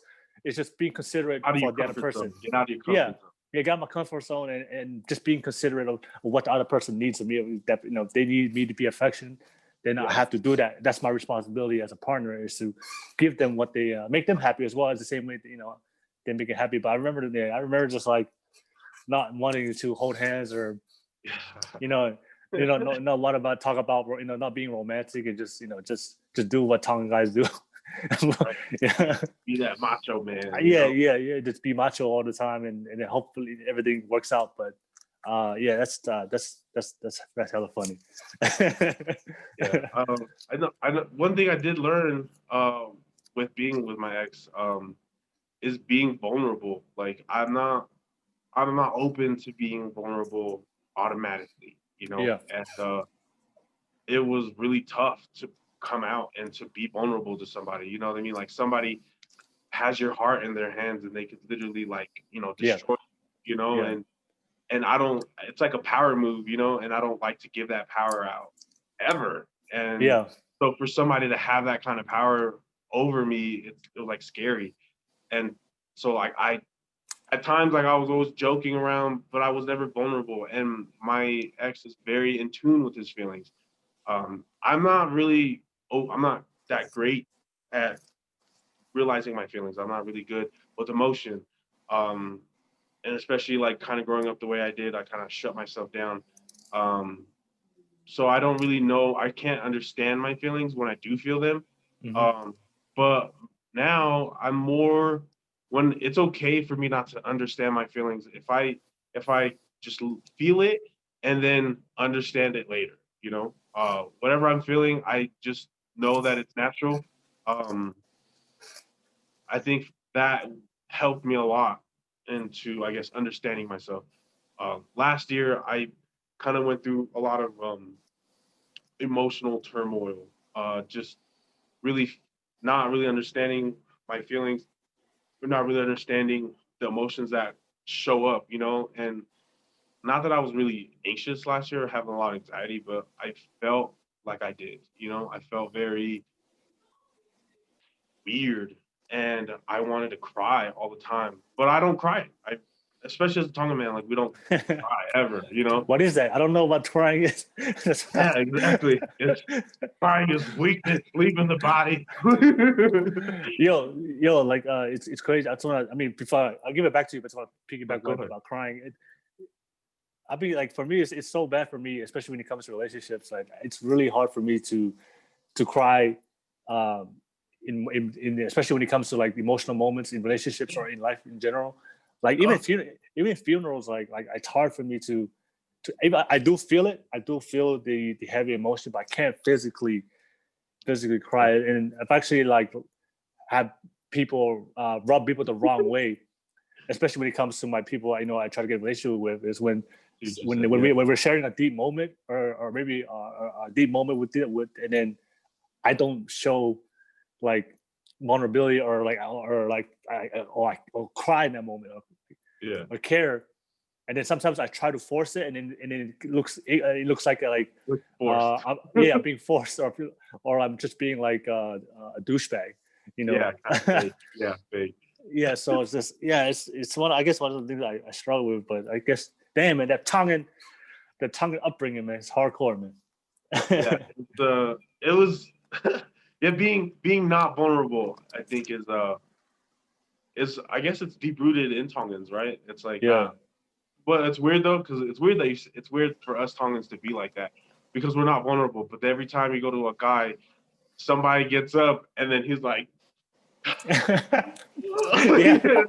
and then it's very vulnerable in that moment. Oh yeah. Talking about how they don't have a law and that they don't come from a law, but this is what we have to offer. Like, and they go on for 3 hours. Yeah, and then they cry. But it's like I think that's like the only vulnerable part I ever see Tongan men vulnerable at. It's like when they're up giving a public speech, you know. But or like if you have Whaka Family often, it happens in Whaka Family a lot, you know. When you can actually sit there and you can open up to your family and be open. And I love that. That's one thing I love about Tongan culture. And I don't know if this is in every other culture, but having Whaka Family to me is great, and keeping that tradition alive within Tongans, I think it's amazing. It's people should be doing it and keeping it around, right? You should be able to sit down with your family every Monday or every Tuesday and have that conversation with your family. You know what I mean? And have that time and bond with them. And even if it's for 30 minutes or if it's for an hour and a half, like I think that's great. You know, having Whaka Family to be vulnerable. You know, now understanding how being vulnerable, I guess how it makes you, or how I guess it just enlightens you, I guess, being kind of open to the vulnerability that I've had being in my past relationships. It's like made me open up my spectrum of what I can see, of what I see and what I feel and stuff. So now that I'm not that I understand my feelings and stuff all too much, all too great. I guess I can, when I do feel something and I can't explain it, it's okay that I can't explain it. I just feel it, and then after a while, it'll come to me. Yeah, like I said, last year was a really weird year emotionally. I was feeling a lot of things, I was going through a lot of personal things, and I was able to like bounce back, you know. And when I bounced back, I think I did really well because then I started content creating, and I feel like I'm finding my voice now, you know. But it was tough. It was tough to understand that vulnerability and to open yourself up. Yeah. I feel like I feel like every Polynesian goes through that, right? Like, because we grew up in a household environment or culture where we don't express ourselves, so we kind of lack like emotional intelligence to recognize one's feelings, and also how to understand and internalize what we feel, because it's just a lot of mixed emotions, especially when we don't get a lot of guidance and from the people from support from the people that we grew up with. But I remember trying to figure out my own emotions within myself, or trying to figure out because because at the end of the day, no matter how masculine you are, no matter how tough you think you are, we all have emotions. Every single person has emotions, and everybody is vulnerable. Everybody has their vulnerable moments. And for me, like I really I tried to put on a persona that I was like super tough and super strong. As Tongan and growing up with with brothers and in my family, I just realized because I was trying to figure out, okay, how can I overcome this? Like how can I become more vulnerable? And I realized for myself that a lot of it just came from insecurity. I was just kind of insecure for myself, and it wasn't until I started working on my insecurities to be myself was when I was able to fully be vulnerable. Because I think that as a Tongan or as a human being, the reason why we're so afraid of being vulnerable is just we're afraid of the judgment of what people are going to see or perceive you to be, and getting that judgment can kind of that can be tough. Once I started, it hurts, right? Especially when it comes from the people you care about, your inner circle. But then, when I started working on myself and being myself, and not caring, right? Not caring what people think, that's when I was able to just be fully myself and express how I feel, because I stopped caring of what people thought of me, because I was working on myself daily, and I was secure. I was secure who I am. As a man, mentally, physically, emotionally, sexually, I was secure of who I was, and it wasn't to that. It wasn't until I got to that point, then that's when I was able to fully be vulnerable and fully express my feelings in a healthy way. And I feel like a lot of kids out there that's watching this, I feel like that watching this, if you're afraid to be vulnerable, I think a lot of it comes from insecurity of being afraid of what people think. That you just gotta start working, like you said, start working on yourself, and then just stop stop caring what people think, and then eventually you'll get to that point. Yeah, I think a big part of it, of not being able to do that, is this is like that whole hurt, being able to open up yourself, and if when you are vulnerable, somebody throws a snide comment in there, and then you get hurt, So that's one, and that happens a lot within our community, especially being Tongan. Is that when you want to be vulnerable to the people that mean the most to you. So like when you do it with your siblings, and you have a vulnerable moment with them, and they turn it around and start joking at you. You know what I mean? And I think that's why it was tough, because like for me, not really growing up with my brothers, every time I try to have a moment with them, they would throw me on the bus like, you're gay. You know what I mean? So I'm like, no. But I mean, it's like, these people that mean the most to you, they like make fun of you, and that's why it's really hard. It was hard to open up, because I don't want to be hurt by your comments. Like, especially me growing up, I was always getting butt hurt over the smallest of things, and I was butt hurt all the time. But me knowing that I am like that kind of empowered me. It empowered me to now when I listen to people, and especially when somebody's mad at me, when they yell at me, I twist their words in my head so that I can actually listen to what they're trying to say. What they're really, and that happened a lot with my last relationship. Like my ex would say a lot of mean things, but that's not what he meant. What he meant was that he was really hurt on the inside. Yeah, and so, he was just expressing himself the way he could. He could at that moment of time. Yeah. And so a lot of things, and so like, and that's one thing that I'm very grateful to my ex for, is like through him, kind of like when we did go through rough patches and stuff, and he would throw comments and say mean things. He wasn't really saying that. It wasn't face value. What he was really saying was that, things aren't working out the way that they should be working out. So how do we work on them?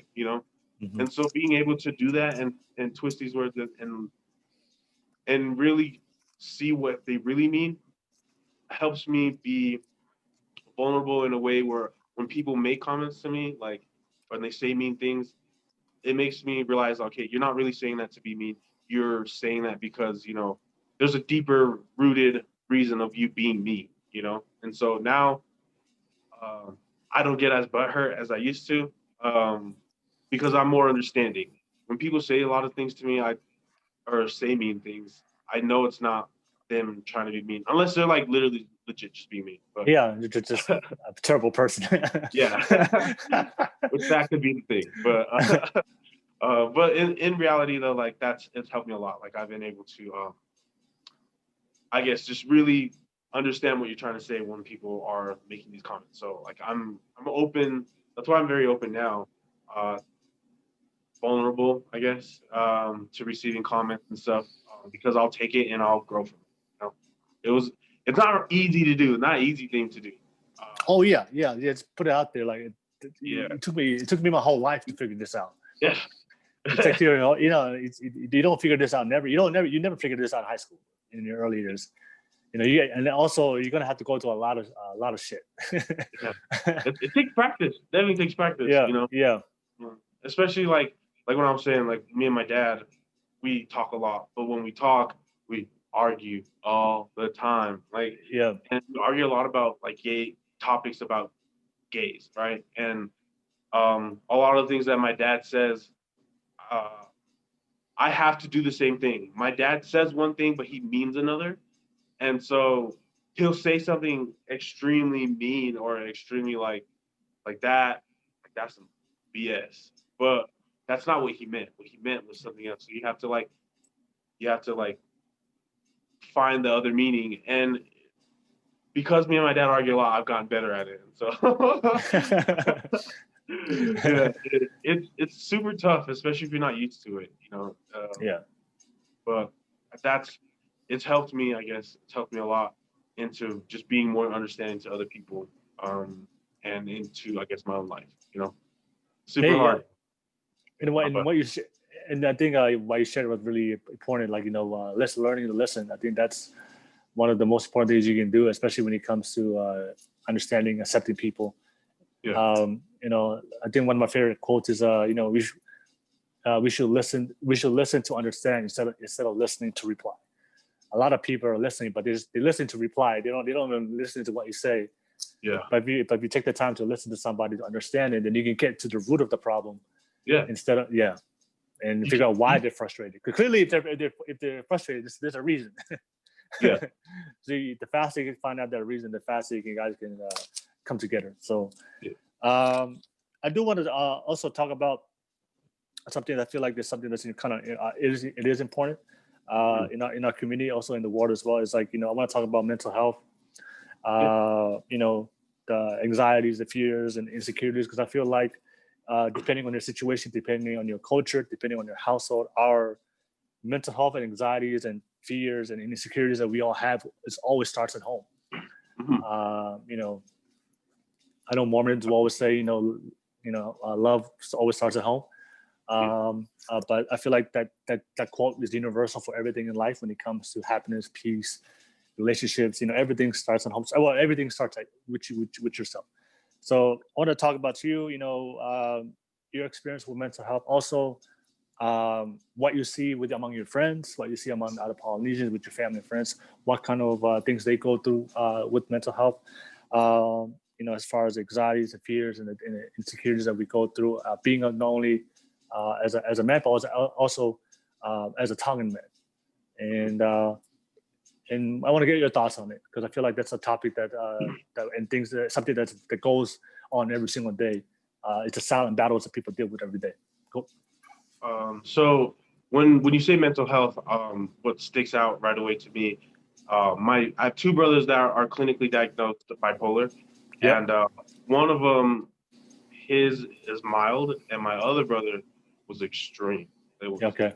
intense, and when he went through his episodes, he wouldn't sleep. He wouldn't sleep for like days, and he would have high energy, like straight high energy for massive amounts of time. And so I remember at the time, his girlfriend couldn't handle him the way he was out in back in California. So they asked if he can come stay with us here in Colorado.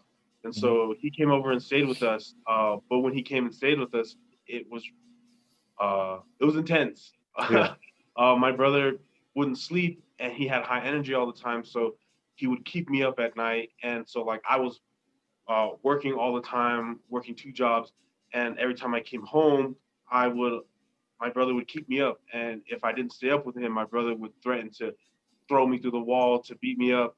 And my brother who was doing this is huge, like How big is he? thick. Well, he's just really thick. Like Yeah. he's Tongan thick, Yeah.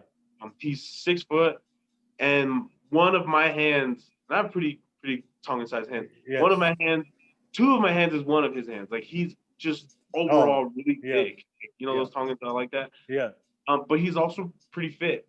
And so when he told me he would put me through the wall, like I believed it. You know what I mean? Like he really gonna put me through the wall. So I would stay up with him, and if I like dozed just a little bit, he would like threaten to hit me and just be in my face. And so mentally something was wrong with him, like we could Yeah. tell. So we had Yeah. to get him back on meds. And when he would speak, it was like nonsense, you know, like it Yeah. didn't. Gotcha. Yeah. And it's crazy because so when I took psychology when I was in high school, I had asked my professor if that's a hereditary thing, is bipolar hereditary, and he said it is. And so for two of my brothers, my full brothers, to be diagnosed with that, it scared me because what if that happened to me? Like what if one day, you know, my head just like breaks and I get crazy and I get like that. Like it's um a lot of like I feel like I bear a lot of like of hurt and trouble from my childhood, and I was able to turn it around, make it a positive thing, and be this amazing person. Like um I used to like pity myself a lot, but now I've turned myself into this great person. Right, I've capitalized on my pain and be this better person. But what if something happens and that stick breaks in my head and I become mentally unstable like my brother was? Like my brother was mentally unstable for a very long time, for like months on end, and it was hard for us as a family, as a unit, to help him out. Well, fast forward into a couple years later, we were able to get him on meds, and now my brother is doing amazing. My brother is like back to his normal self, like he's taking his medication, and I don't think that he'll ever go through that again, because of where he is mentally today. And so God thank you for that, right? My other brother that has, I guess, diagnosed bipolar, he's his case isn't as strong, but it's also very different, and it's kind of hard to talk to him, Mm-hmm. um, because he'll just go on rants sometimes about things that we shouldn't talk about. Like my brother experienced, I guess his experience to him was very traumatic, which is what pushed him over the edge. Mm-hmm. And now him growing up, he held a lot of anger inside and a lot of hurt, and so he snapped, and now he can't keep anything in. And so there's certain things like in conversation, there's certain things you just don't say in conversation. Mm-hmm. And my brother, since he has no filter, literally no filter, he'll speak on anything, on everything. You know what I mean? And sometimes it's kind of weird, you know what I mean? But sometimes Mm-hmm. like I have to, like, I accept it in him, you know. And so sometimes when he makes those comments, I kind of have to be like, ah, but keep running with the conversation, keep it going, keep Yeah. it pushing, you know what I mean? And so um it's weird because his cases are mild when he does have episodes, he gets crazy. And so my brother that's like that, um he used to be super buff, super fit, and then he got really big, and so he's really thick too. And the last time I seen him have an episode, he like they had a brand new car and he broke his car, broke the windows, and like was acting crazy, talking crazy, acting all this stuff. And his wife at the time couldn't handle it and was like asking me and my dad to go help him. Like I was at the house when he had an episode, and it was intense. Like I didn't know how to tame him because he would put me through all, like he would break my windows. You know what I mean? Like Yeah. literally break me. So we uh, ended up helping him, calming him down that day, or Yeah. whatever. But mental health, because I see my brothers do that and stuff, I feel like um, I don't know how to explain it. I'm very positive, and I feel like I'm blessed to be this way. I'm blessed to be very positive because it wasn't. I think it just comes naturally because I know the kind of way I think isn't natural for everyone. Isn't everyone doesn't always think as positive as I do, and a lot of people are very negative and they get caught up in it. Yeah. And I tend to not and it's just like a trait I have. I don't think. I don't think it's a trait. I think it's because of your life experience. Because I've had people. Because like I told you before earlier in this podcast, I laugh a lot and I'm really positive. Like for me is and I've had people come up to me, and ask, "Hey man, why are you so positive, dude? Like why are you so positive? Why are you always positive and always smiling? And when things happen in life, like I never see you get down." And I always tell people is because I know what that side feels like. I know what being negative feels like. I know what being giving up feels like. I know what being lonely feels like because I've gone through that in my own experience, my own life. And because I feel like because for you know that side too, because that's how you grew up. So we don't. And when you've gone through a moment like that, you never want to put yourself in that situation. I never want to feel those. I never again want to feel. I know what being negative and hating the world and blaming people for my problems and just and having all these toxic feelings about myself and other people. I know what that feels like. That's why when people hate, I don't really care what they. I actually empathize for them because like I know what that feels like. I was like, damn man, I know it's not a good feeling being at a very hateful place within yourself and also towards other people in the world. And because I've gone through that experience, like I choose to be positive no matter what. Because it just feels better. All right. Even if my car breaks down, if something happens, shoot, the other day somebody a couple months ago somebody hit my car and then the dude was wondering like, aren't you mad? Like, because he was a small Chinese dude, so he thought I was about to beat him up. I'm 6'3", like 240, so like so he's like he thought I was about to like whoop his out. It was like, and then and I was like, no, I'm good, bro. I'm happy, man. I'm good. They're like, it's done. Don't worry about it. And he didn't have insurance, like he thought it was. We figured it out. But I always get that feeling. I always tell people, look, it's just I know what that feeling feels like, and both me and you can we've gone through that phase in our life, and then now at this point in my life, plus life is short. That's how I see it. Life is too short. Exactly. I could die tomorrow. Think like that. I could die tomorrow. You know what I'm saying? I could die tomorrow. So like, I want to make sure that every moment of my life is positive, and I always want to make sure that what I leave with people, because I do care about people. Like I said, I do have this feeling of want to be liked because, so I want to make sure that I always leave in good terms with people, and that's why we have this natural. People think we're crazy. People think we're abnormal. But I think they're crazy and they're abnormal for being negative. Yeah, right. It's normal to be positive. You should always. It's good.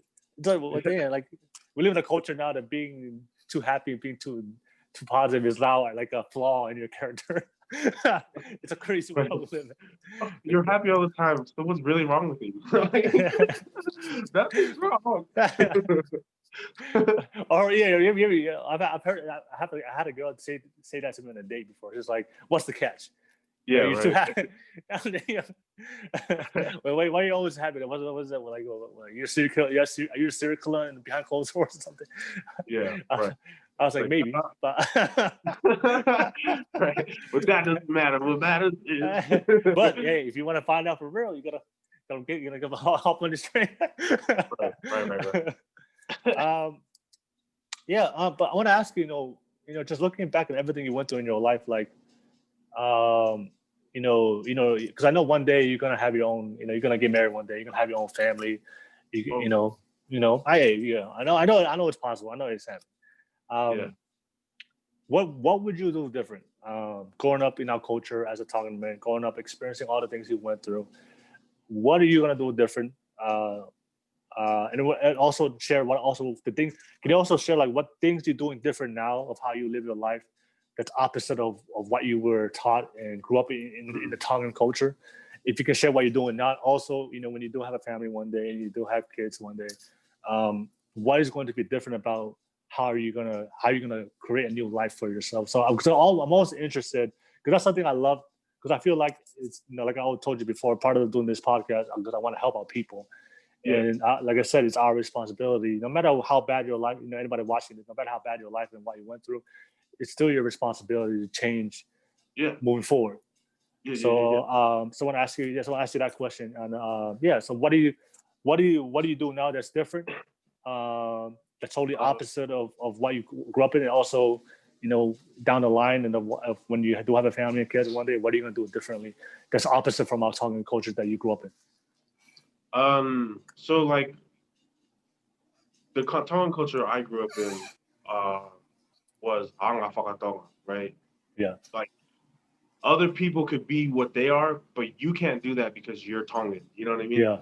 You to be a Tongan means this, this, and this, Yeah. and it's tough. It's super tough to live in that confines.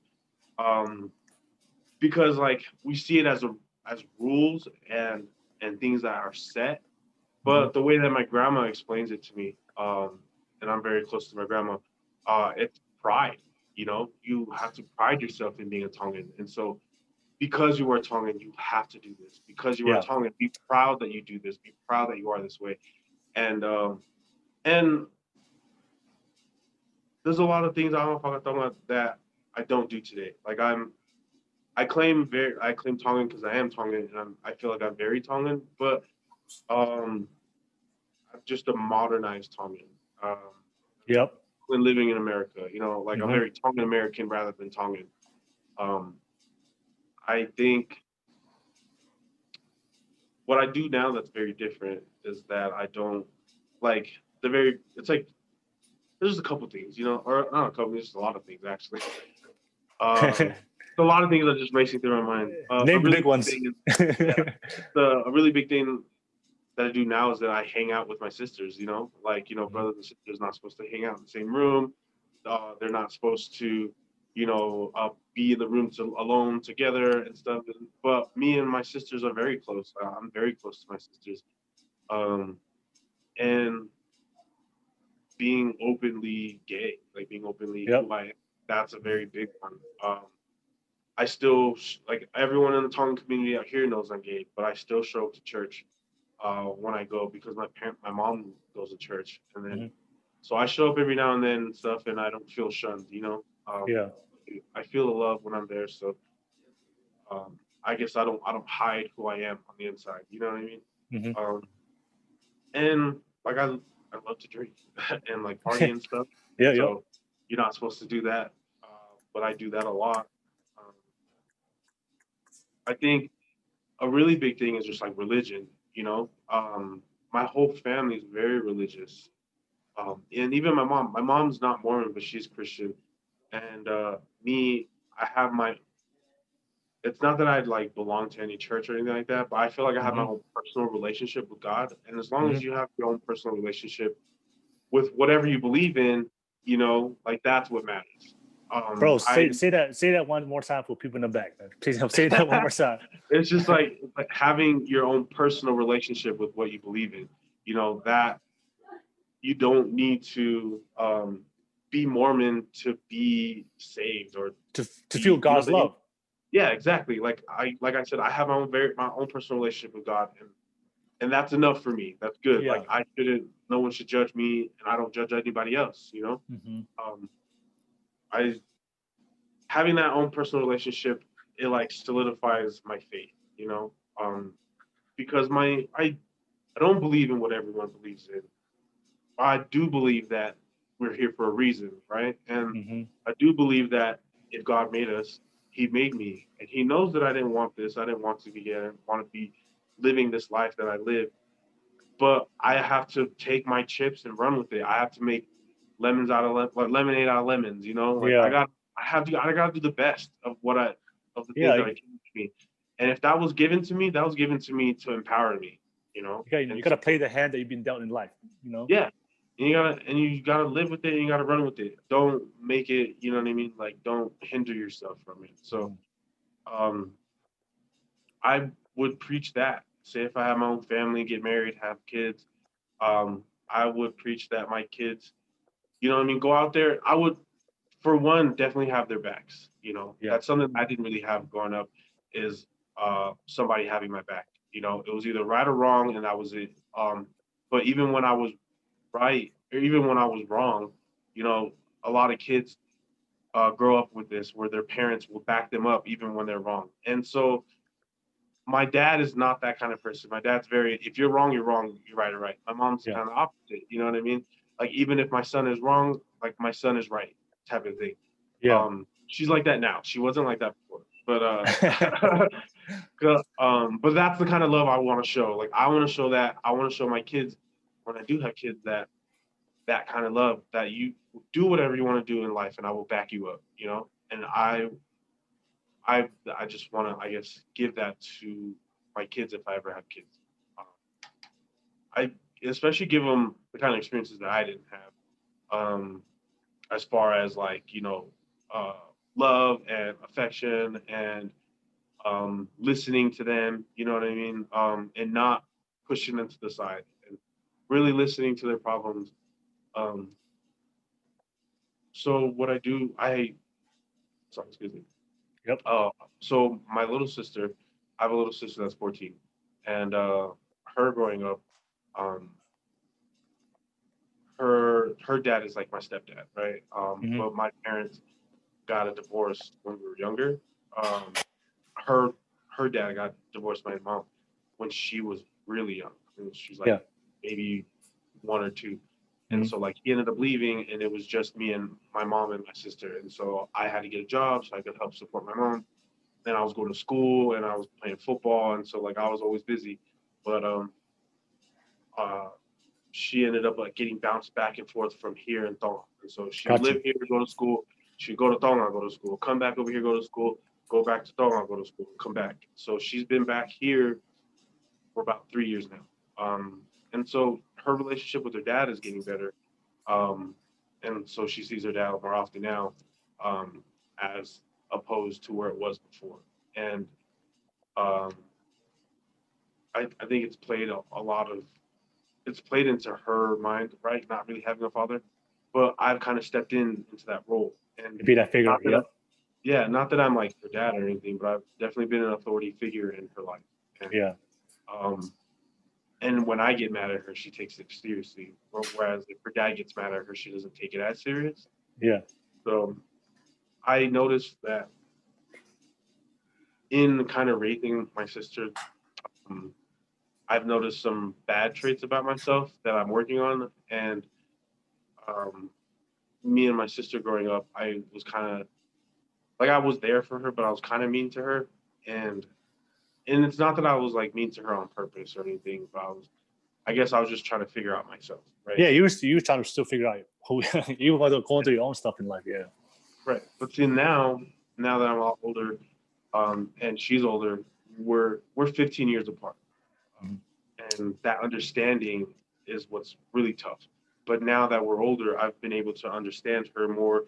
I've listened to her a lot more. I don't treat her as like a child, um, and I'm open to listening to her. And I think being able to have that experience with my sister has been able, I think, will be able to propel me into being a greater father. You know, um, being able to listen and to, I guess, to sympathize, not sympathize, but like to level with her, because she's just like me. Like I lived in Tonga, came to America. She was Yeah. back and forth from Tonga, so she gets it. Like the whole having to be Tongan but coming in America and growing up, especially growing up in this generation's age. Like Mm-hmm. um, you learn things a lot quicker, and you're exposed to a lot of things a lot younger. And I think I'm able to help her navigate through that, and show her, I guess, love at the same time, backing her up. Like I show her a lot of tough love, but at the same time, I guess she doesn't see it like that, but I'm always there for her, and Yeah. she knows that whatever she wants, whatever she needs, she can get it from me. Mm-hmm. I spoil her a lot, and I think I spoil her a little too much at times, but Yeah. it's what older people do. But I think it's kind of being able to have that experience with my sister kind of makes me think that I'll be a great dad. Uh, I think I've trial and error through her. Yeah. Uh, Definitely, I think teaches me to listen more, because a Yeah. lot of times I think she has ideas and I kind of shoot her down, but I'm like, I have to remember I got to build her confidence. I got to build her up instead of shoot her down. It's like she's a patient zero, huh? Yeah, exactly. All right, so I'm not gonna do that next time. Take that It's off. all good. Yeah, it's all good. It's all good. But yeah, man. Yeah, but like I say, it seems to me like what you shared about what you're doing different. It's just like you just want you just like I say, just creating the life that you always wanted that you didn't have growing up. Just being accepted, being loved, being heard. And that's something that I think is our human nature, especially not whether you're Tongan or you're a human being. If you're somebody that's gone through struggle early in their life, it's our human nature to make sure that we give a better life to our not only to our people we love and our siblings, but also to our own children one day. Because we've gone through what we've gone through and we felt what we felt, and we don't wish that upon anybody, especially when it comes to when we start creating a family. So I know you'll be a great dad, bro. I know you're gonna be and I'm looking forward. I'm looking forward for those dad TikToks. I know, man. Definitely got the dad bod down. Acting locked, ready to go. Now I just need a family. It's all good, brother. It's all good. Got you. But yeah, man, I think we've came to the end of the podcast, and like, man, you've shared a lot of your story, shared a lot of great stuff, about your upbringing, our culture, and what you went through. And that's, just want to say at the bottom of my heart, very grateful and thankful for this opportunity and being on my podcast and sharing what you shared, not only for yourself, but also for the people that are listening. Because I know a lot of the things you said I felt that not only within myself, I know that there's millions of people out there that's going through what you're going through, and then for you to take the time out of your day to do this, and that's very and I'm very proud and very grateful for you for you doing that. Yeah, all right, but I'm grateful too. I'm grateful for everything you're doing. I think what you're doing right now is a cool thing, and it's really cool to be able to get my story out there. You know what I mean? Yeah. So yeah, I definitely thank you for even approaching me about this. I think this is amazing. Man, because when you make it big one thing, because I know you're gonna make it big one. Just shout out your boy, man. Just don't forget your boy. You know what I'm saying? Yeah. I got you, bro. always show love. Always show love. For sure. Hey, just one thing I always want to ask every guest that's on my podcast, just to leave off the podcast at the end. Can you just share some final words to everybody? Some moments of motivation and inspiration. Just share some your last final words to everybody out there, and just to close it off and end off our podcast. Yeah, I guess I just want to say, just you get in life what you put into life. So put out good energy, and good energy is gonna come to you. Blessings come like for real. They come in abundance. So definitely put out the energy that you want to receive at all times, and be positive, be great, be good to others. Make good decisions, make good choices, even when nobody's watching. Because, like I said, it's that energy that you put into life is what reciprocates to you. So definitely much love to everybody listening, and put out that good energy. I'm feeling it. Can't wait to feel it. For sure. Facts. All right. Thank you. I'm gonna turn off the record button, and I'll talk to you right after. Yes, sir. Give me one second.